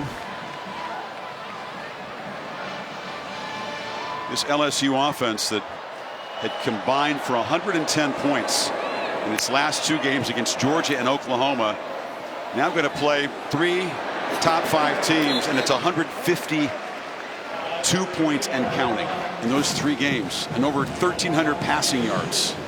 As long as I've been following the game, I've never seen an offense with the perfect storm of a new system taking over for an archaic offense for like the last decade. And you see Joe Brady there on the left, the passing game coordinator that brought that system in from the NFL and his time with the Saints, and Sean Payton and Drew Brees. And you have a quarterback that understands it, has the ability to process, has the weapons around him. It's the most impressive offense that I think I've seen in my life. That's a big statement, man. And again, the slant caught by Jefferson. Steve Ensminger is a powerful figure at LSU, the man they call Slinger. He was a quarterback in the Charlie McClendon era. Obviously, the family undergoing a tragedy when Carly McCord, his daughter-in-law, was killed along with 5 others in a plane crash en route to that Peach Bowl game in Atlanta. Steve finding out just before his team took the field for warm-ups, and an incredibly tough, stoic guy. Coach through that game has been very supportive of his son Steve Jr. in the family's time of tragedy. He's just been a rock. Sure has. At Orgeron, really admiring the strength of Ensminger. He's a survivor. He's been fired 3 times as an assistant. He's bounced around. He worked at Clemson at one point in Tommy West era. Not very successful there. But now to be able to 5-yard penalty, still first down. Step aside, put the ego away, allow Brady, the whippersnapper, to come in there. And as this tandem, boy, you love to see Ensminger being part of what you call the greatest offense you've seen. And the guy on the left brings in the new offense. He wins the Broyles Award for the top assistant in the entire country. And Ensminger's calling the plays. I mean, it's a very interesting dynamic that they have, and it's unselfish on everybody's behalf, but the players have to execute the scheme. And Joe Burrow and these receivers in the back are exceptional. Here comes a flag, a couple of them. Chase was defended by Terrell on that slant. If you can't stop him, just grab him. Ensminger, a guy, by the way, who sleeps in his office 4 nights a week. Sunday through Wednesday, sleeps in the office, gets about 4 or 5 hours sleep. Spends Thursdays with the family. That's family day. For fouls by both teams, they will offset. An eligible receiver downfield, offense number 68. Holding of an eligible receiver, defense number 8. Replay first down. Well, that's the potential pitfall of those run pass options. Of you got linemen thinking it's a run call. Quarterback's reading safeties coming down to help out. He pulls it out to throw it. And you got linemen 8 to 10 yards downfield. So it's offsetting. We'll just replay the down. Yeah, but that is great. I mean, you hear about coaches, they study film, it's late. Sometimes, occasionally, they may stay over. Not him. It's part of the routine. 4 nights a week. That's part of the routine. I mean, how far away is his house? Burrow hesitates, just flips it over the middle, and caught up in traffic was Chase. It's viewed as incidental contact. There is no flag. Well, you got linemen again downfield. 73 McGee, he's downfield by about 5 yards by the time the ball's thrown. Brent Venables ran out onto the field. I think that's probably what he was pointing towards. It's getting a little ragged here, partner, in the 4th quarter. It sure is. LSU certainly feels comfortable where they are, just trying to work the clock. Already spent almost 4 minutes on this drive, only moved it 33 yards, but it's been about chewing away clock and taking away comes his chance of a comeback. That's 2nd and 15, and Imbert Solero is going to be tackled behind the line again. Chris, I just want to go back to this offense and what makes it. I mean, we can talk about the scheme, we can talk about those receivers, but Joe Burrow is basically an assistant coach playing quarterback. He's a grad student, takes classes online. He's at the facility as much as the assistant coaches. Studies film, breaks it down, understands where to go with the ball, has answers. And so when you have a quarterback in a full progression read system that knows where to go and finds those matchups and throws the ball accurately with that skill, man, it's a great combination. It's very rare in college. You see it with Rodgers and Breeze and Brady, but not in college. Well, the man who wears number 9 for the Saints in this building was the boyhood idol of Burrow. They got a chance to meet at the Saints facility yesterday. That was a serious thrill for Joe. Not quite as thrilling as tonight, but it's been a heck of a week for the Heisman Trophy winner. There's Drew Brees' son's coming over to say hello. And Joe didn't hesitate. You're the reason I'm a Saints fan. You're the reason I wear number 9. You're my hero. I mean, he just laid it all out there. And Drew knew most of those things, but I think Joe Burrow, one of the few times he didn't know what to say. You know, just kind of super humble in the face of Drew Brees. Not often is he super humble, I might add. But another kid from the Midwest who found his way to Louisiana And Lake Breeze, who won a Super Bowl, of course. Burrow closing in on his championship. Boy, spun down. Racy McGrath races downfield, and the gunner for LSU grabs Rodgers. Clemson will set up at the 15, running out of time.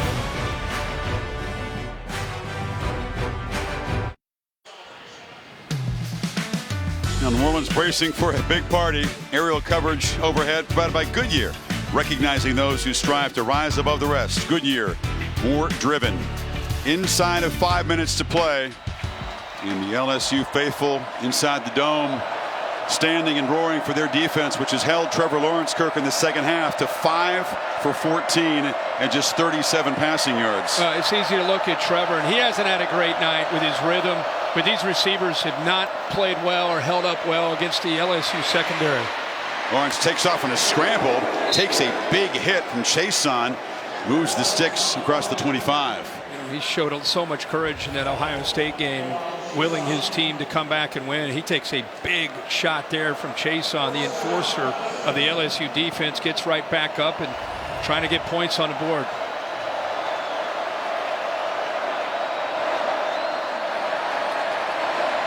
From the pocket, delivers, and Higgins makes the catch out near midfield in front of Stevens, but he hasn't been able to make nearly enough of an impact tonight. No, that time he looked much better, much more comfortable sitting in that pocket and letting Higgins clear over the middle. Went over the top of Patrick Queen that time for that completion.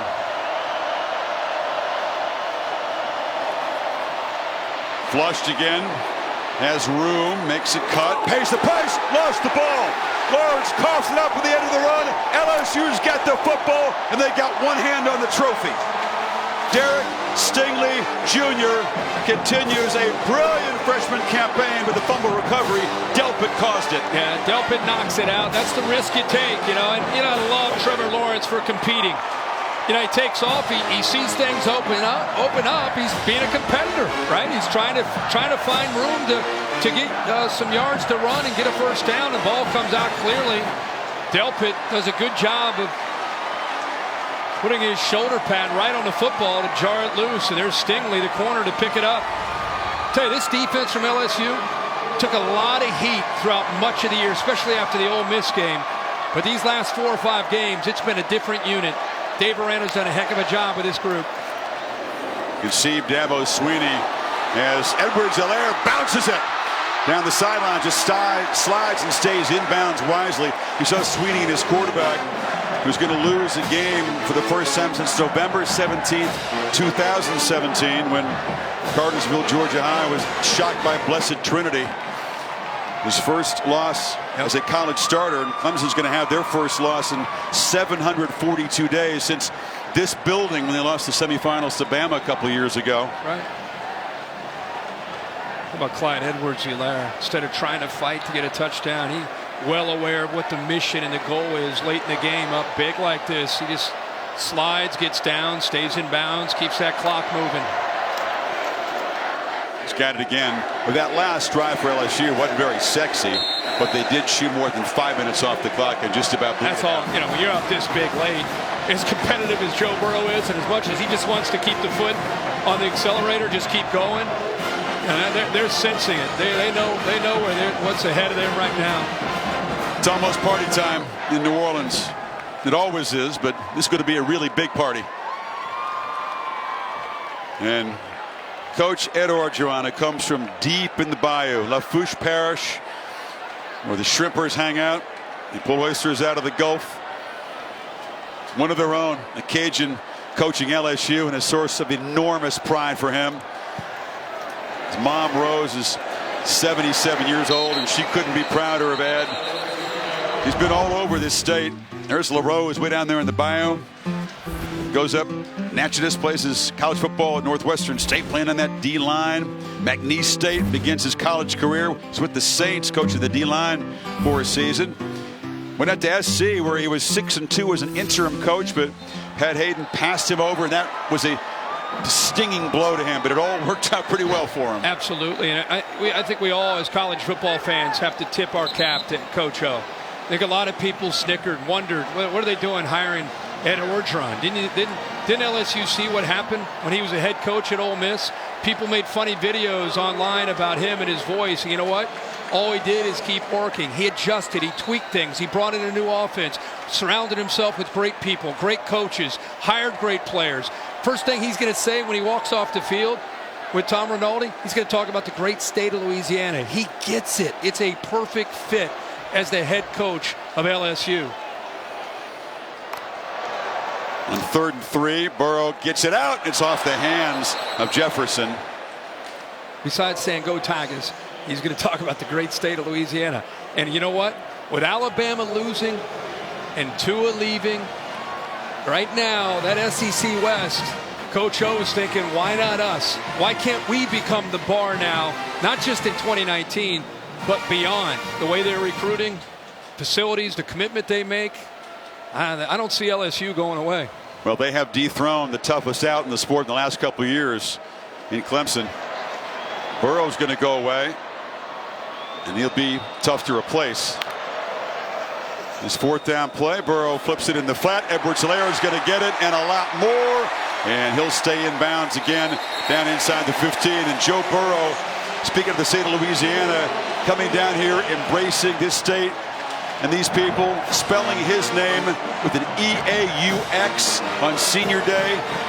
Kirk, he will be able to walk across the bayou without getting wet for the rest of his life. You talk about a living legend as his parents embrace. It's going to be hard to find a match in the sport's history. I mean it. I agree with you, man. I agree. And he needed to win tonight for that to be true, and he did. Yep. And seeing a shot of his parents, just want to say his dad has been in coaching for 50 years. He's been in the game as a player, as a coach. Decided to retire this year as Ohio University's defensive coordinator. Edwards-Helaire stays in bound, barrels down inside the 5. You know, he decided to retire. There he is, wearing number 9. He's been coaching. All he knows is coaching ball, and instead he wanted to follow Joe after transferring from Ohio State to LSU. He decides he's going to go to every game, home and away, with his wife, and take it in and be a fan. Tailgate, hang out. Little did he know what was in store for 2019 with his son. They're pretty stoic. They don't shed tears any more than their son usually does, but it's been a tearful end of the season for LSU. Victory formation in the final minute. By the way, class move there by Coach Owen. Shows the respect he has for Dabo and for Clemson to take that knee instead of trying to put another one in. Well, it's a trifecta that very few have achieved. Win the Heisman, perfect season, national championship. As they say in the Bayou, laissez le bon temps rouler. Let the good times roll. LSU sits on the throne of college football. And as they knock out the defending champs, an offensive onslaught, 628 yards.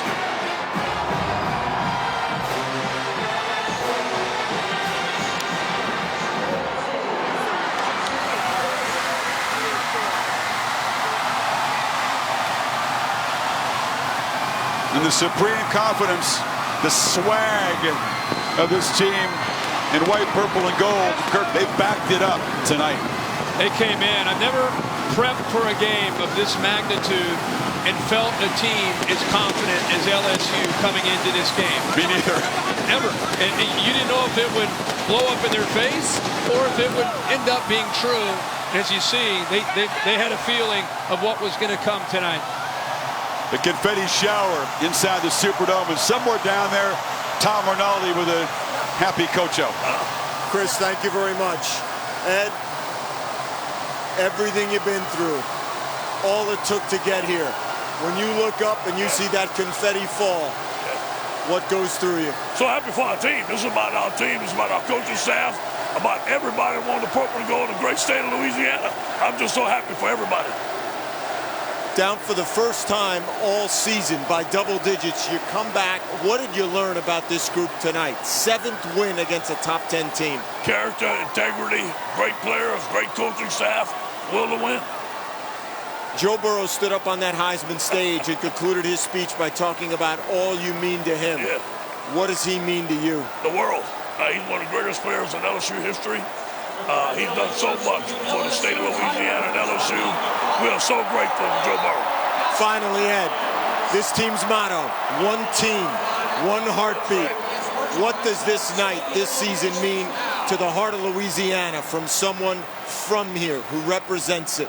That's what it's all about. I grew up wanting to be the head coach at LSU. I'm so proud for the state of Louisiana. We've had support from the governor, from the president, from everybody that loves LSU. I'm just so happy for the people from Louisiana. But you got to give the credit to this football team, man. They've been working for 1 year. They deserve this day. Go ahead and say it, Ed. Go Tigers! Congratulations. Thank you. Thank you.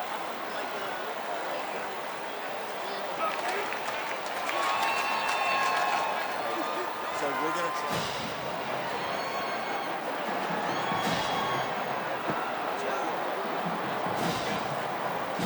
Well, Joe, you said that winning the Heisman didn't mean much. It was this national championship game and bringing that title back to Baton Rouge. What does it mean to say that you've finally been able to accomplish that here in New Orleans? It's years of hard work paying off. This is an incredible moment for our program, for Baton Rouge, for Louisiana. This is just so special. I'm kind of speechless. You guys allowed Clemson to strike first, but you never flinched. Where did that confidence come from to know that you were going to get the win here tonight? We thought we got down, I think it was 17-7. We never flinched. We knew what we had. We had some tough breaks getting backed up inside the 5 a couple of times. They had a really good plan early. And, once we figured out what they were trying to do, our coaches put together a great game plan at halftime and we started to roll. We saw you coming back early from halftime, but you took a big hit going into the locker room. What allowed you to battle through that injury? There's no other option. This is the national championship. That's all. I wasn't going to go sit on the sideline, that's for sure. Coming into this season, your dad retired to watch every single game, and he's been in the stadium celebrating with you. What does it mean to be able to win this national championship in front of him? My dad won a Grey Cup in Canada, but there was kind of this Burrow curse. My brother lost the national championship. My dad lost a couple of Grey Cups. I lost a state championship. Both my brothers lost state championships. This is kind of our first one, so this is super special. Well, I see you haven't put the ball down, and after you threw your 5th touchdown pass, which set a record for national championships, you pointed to the ring finger. Do you know what size ring you wear? 10.5. We already got fitted for him. All right, well, it'll be coming soon. Congratulations, Joe. Rings? We said they were confident. Well, the Burrow family curse, if that existed, has been erased. And magic carpet ride for this program and this quarterback, and it ends right on home soil with a win in the Superdome. LSU champions. And it's a special kind of delirium when you're dominant and you're really, really exciting. And they are all of that. The Ford postgame show coming up. National championship trophy as well. But let's join Scott Pelpel, Sports Center. Chris, thanks so much. As you mentioned, the trophy ceremony coming. Coach O will join us here later in the show. LSU, the national champs, tested in a way they had not been all year long. This Clemson team, worthy champions, hadn't lost in 29. They had a 10-point lead on Joe Burrow and LSU. But they throw haymakers. That's what Cole Kubelik told me. Haymaker up top. It's Burrow to Jamar Chase, who had 221 receiving yards. And they lead after being down 17-7, a bit like the Chiefs on Sunday. What a play call here, gutsy. 3rd and 10 out of timeouts, trying to get in field goal range. The hell with that. Let's play the fight song and score a touchdown. Burrow runs for a bunch and then finds Thaddeus Moss with his Hall of Fame Papa cheering in the stands. 21 unanswered, but a big hit here as Burrow was wincing. Didn't want the medical attention, but at halftime, he's out there riding the exercise bike to stay loose. You wonder, what would the impact be? Well, Clemson, they answer with a touchdown to get to within 3. This is a 3rd and 11 throw to Chase. Chase is on the case to the tune of a 43-yard gain. They've got so many weapons, so many different ways to hurt you. Justin Jefferson hit by Skalski. And Skalski's big hit here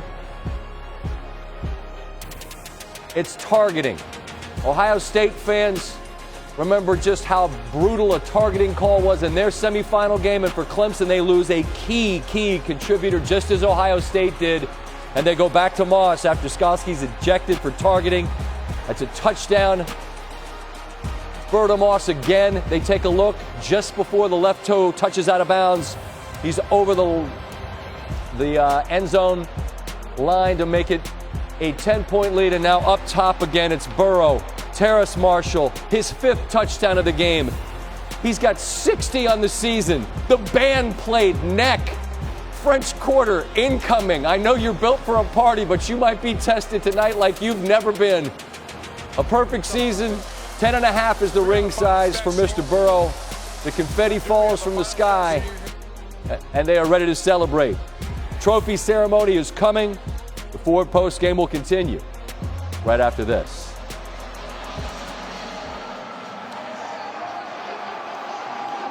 The Ford postgame is brought to you by Ford. Built Ford proud.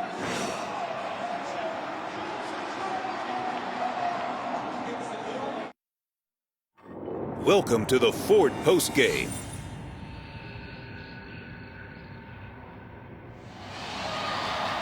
Well, LSU fans, you can celebrate your 2020 college football championship with the largest selection of official elections college football playoff merchandise. Locker room and fan apparel at shop.collegefootballplayoff.com. Some confetti being collected by Joe Burrow. Yet another souvenir to go along with all those trophies and the game ball from the championship game. Welcome back as they set up this elaborate stage for the trophy presentation. Kirk, a chance to cap off this game and this season for the 15-0 Bayou Bengals. Yeah, just an incredible year. I was fortunate to call one of their games early in the year against Texas. There was a 3rd down late in that game, 3rd and 17, where Joe Burrow made a throw and a touchdown to Justin Jefferson. I think that was a message to the entire country that this was a different year, a different offense, a different approach, a go-get-'em, aggressive approach. And then, boy, whether they were in Tuscaloosa, taking on Auburn, taking on Florida, anybody, that was their identity. And again, tonight, they got backed into a corner, didn't look good early, but just kept taking their swings until it finally paid off. Coach agrees with you. He said that play in Austin, that's what I knew I had a team. He's right. And they went a long stretch of 25 quarters and never trailed from the Auburn game until tonight when they found themselves down double digits. No panic from Burrow. He said they had to take some time to figure out what Clemson was doing against him. And once he settled in, yet another massive night, 463 yards, 5 touchdowns. We just keep, at the break we were talking about, boy, that offense with Burrow, we've been talking about him all year.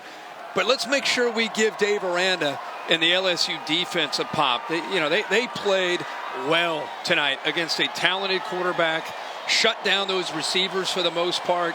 And as the second half wore on, you could see not just Burrow, but Dave Aranda and the defense really asserting themselves as well.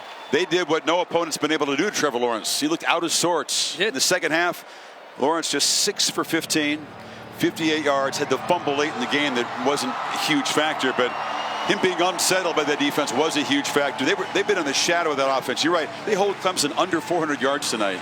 And especially in the second half when things started to get interesting. And it looked like, remember, when the second half started, LSU went 3 and out. Trevor Lawrence got the ball, great field position. They put a touchdown on the board, went for 2, got within 3. So we had a game at 28-25, and then that defense clamped down, and of course Burrow kept finding his receivers one-on-one, and they're making plays. Ed Orgeron, as you said, doubted frequently, a punchline to many. That well-earned, huge smile. He said that he's a progressive thinker. He hired a guy when Brady was not yet 30 years old. And, of course, he came from the Saints here in this building, and he goes up to Baton Rouge and wins a championship, too. Imagine being Joe Brady at 30 years old. He's going to stay in Baton Rouge. There's been a lot of talk and rumors about him maybe going to the NFL or maybe looking for other jobs. He's so happy and so grateful to be where he is right now as the passing game coordinator of this offense. And it's been fun to watch him this year. But 30 years old, world's in front of him. His career's in front of him. Time for the party to continue here, and the presentation of the national championship trophy down on that crowded stage. Let's get Reese Davis to preside. What a tremendous night for New Orleans and the great state of Louisiana, as LSU is back on top. A splendid performance. Beat all four of the preseason top four teams, finishing it off by winning against Clemson and taking the national championship. And here to present the College Football Playoff National Championship Trophy is the Executive Director of the College Football Playoff, Mr. Bill Hancock. Thank you, Reese. First, I want to congratulate both of these great football teams for their performance tonight and all during the regular season. And now, on behalf of the conferences and schools who manage the College Football Playoff, it's my honor to present the National Championship Trophy to Coach Ed Ogeron and the LSU Tigers.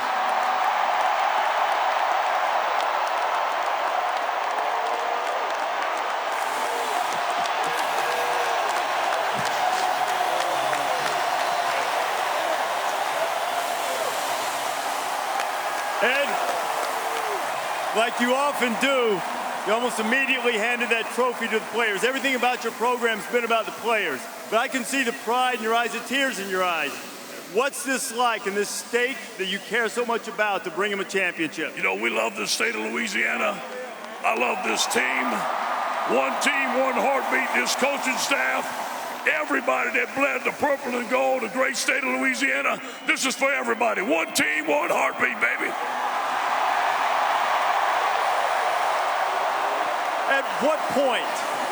At what point did you envision this being the goal, the ability of this team to win a championship? You know, I saw this team work for a year. We started working last January 17th. And at one point in the spring, when I saw our offense complete 80% of their passes on our great defense, I felt that we could have a great team. But when we made that third down and 17 against Texas, I felt like we had the players to win the championship. You've said it was your goal to be the head coach at LSU. It's different to be the head coach and be a national champion. What is that like? Again, give credit to the players. I'm at the right place at the right time. You know, we get Joe Burrow, we get Joe Brady, Steve Ensminger, Dave Aranza, Clyde Edwards-Helaire, this offensive line that we have behind us, Rashard Lawrence, give them all the credit. Ed, congratulations, my friend. Well done. Maybe the greatest season that any team has had. Let's bring in Joe Burrow, the offensive player of the game, obviously. There hasn't been a quarterback in the history of this sport to have a season like you just completed. I heard you say your goal was never really to be a pro quarterback. It was to be a national champion quarterback. So how does that dream match up with what you're experiencing right now? Feels pretty good. Lots of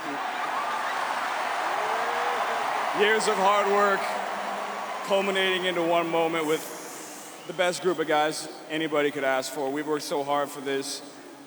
So many people put so much work into this, from athletic trainers, equipment staff, players, coaches, chefs, dining room assistants. You know, it's not just me or Coach O or the O-line. It's everybody inside that building that gets a piece of this. Within the game tonight, when you guys go down double figures, what changed? I mean, there was no rah-rah speech on the sideline. There was no, hey, we got to get going. We knew what we had to do. We have a bunch of mature guys that understand the moment. We just had to go out and start executing better, and that's exactly what we did. They had a great plan coming in. Once we figured it out, we started to roll, though. When you look back on this season and you've done everything it's possible to do from a team standpoint, from an individual standpoint, what do you think this season, these last 2 years at LSU, will mean to you? It's going to mean the world. This is what I wanted to do from the time I was 5 years old, was hoist this trophy. And bringing it back to Louisiana, I guess we're in Louisiana, but staying in Louisiana, we weren't going to let someone come in here and steal this from us in our home state. We have a great fan base that came out and supported us. We're going to keep this thing right here. Joe, congratulations, man. Unbelievable season. Wish you all the best. Congratulations. The defensive player of the game, a guy who wreaked a lot of havoc for LSU tonight, is Patrick Queen. Patrick, once you guys sort of figured out what Clemson was doing, what did you sense changed for your defense against them? We just locked in, you know. We've been dialed the whole season, you know. We just want to come out and prove a statement to everybody that we're nothing to play with. Wait, no, you're definitely not anything to play with. When you look at what this team has accomplished, you beat all these teams that were ranked highly in the preseason. No team's ever beaten as many top 5, top 10 teams as you guys have. How do you put this season into perspective, what you just accomplished?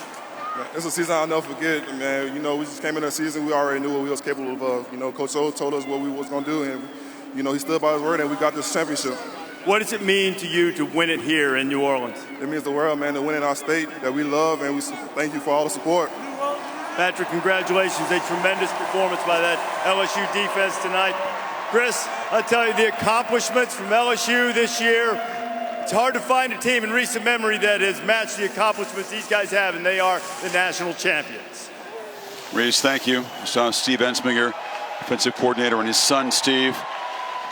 A moment of triumph for that family in a time of tragedy. And a smile from Steve Jr. Those haven't been too plentiful in recent days. What a night for the great state of Louisiana. And as Orgeron and Burrow said, and the familiar LSU chant echoing inside the Superdome, and the party will spill out to the French Quarter and go until the sun comes up, and then some. School's out today and tomorrow at LSU. Go ahead and take the rest of the week off. Why not? No doubt. You know, Burrow said it. Clemson had a really good plan, and they scored first. This is a touchdown run from Trevor Lawrence. Shades what he did to the Buckeyes. And then Jamar Chase with this deep ball, Kirk. This one play really ignited the Tigers' offense. Yeah, Clemson came out looking like an experienced champion. But as Joe Burrow just said to Reese, they kind of settled in, figured out that 3 down line, 1 linebacker, 7 defensive backs. And once they were able to calibrate that offense, they were tough to stop. But Clemson wouldn't go away. You know, the Tigers kept showing the heart that we talked about, much like they did against Ohio State. Had a lead there in the first half. They did. Higgins with that touchdown, and then Burrow with his legs, showing his entire skill set tonight, finding the end zone. And then Chase, who was just a stud, the Biletnikoff winner. They couldn't guard him all night. No, he had a heck of a night. Obviously, 9 receptions, 221, and 2 touchdowns. When Burrow found him one-on-one, that's who he typically looked up. Here, the blitz took a big shot from James Skalski, but he throws to one of his best friends on the team, Thaddeus Moss, for a touchdown. Here comes Clemson. They needed to get back into the game in the second half. Their defense got a 3-and-out. Offense put points on the board. Looks like they're coming back, but there's another one-on-one matchup that Joe Burrow just cannot help himself. He's got to take. Skalski would get kicked out of the game for a targeting call, deflating blow to that defense. And Trevor Lawrence, as we said after halftime, just could not get it going. The onslaught continued. Burrow, Moss again, one of his best buddies on the team. His dad, Randy, looking on tonight, just able to break the plane before stepping out of bounds. And Joe knew that one was it. 10.5 size ring, already been fitted, and he'll get that soon enough. Lawrence loses for the first time as a college starter, consoled by Dabo Swinney, and no doubt back to try to hunt another championship next year. We've talked so much about LSU, and deservingly so, but that shot right there, that'll be a lasting image for me in the offseason.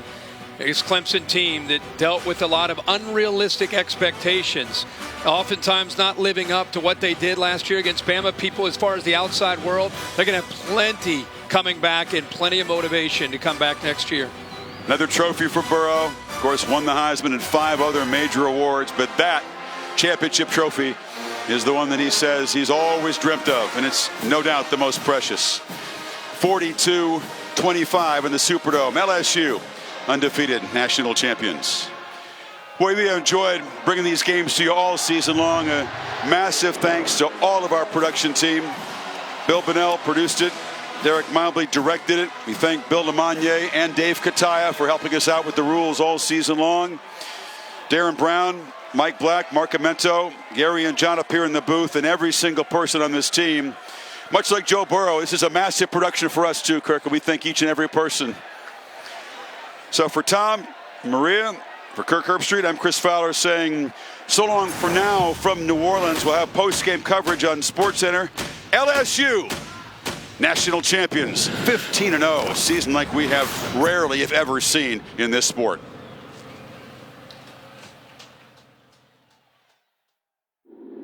The Ford Postgame is brought to you by Ford. Built Ford proud.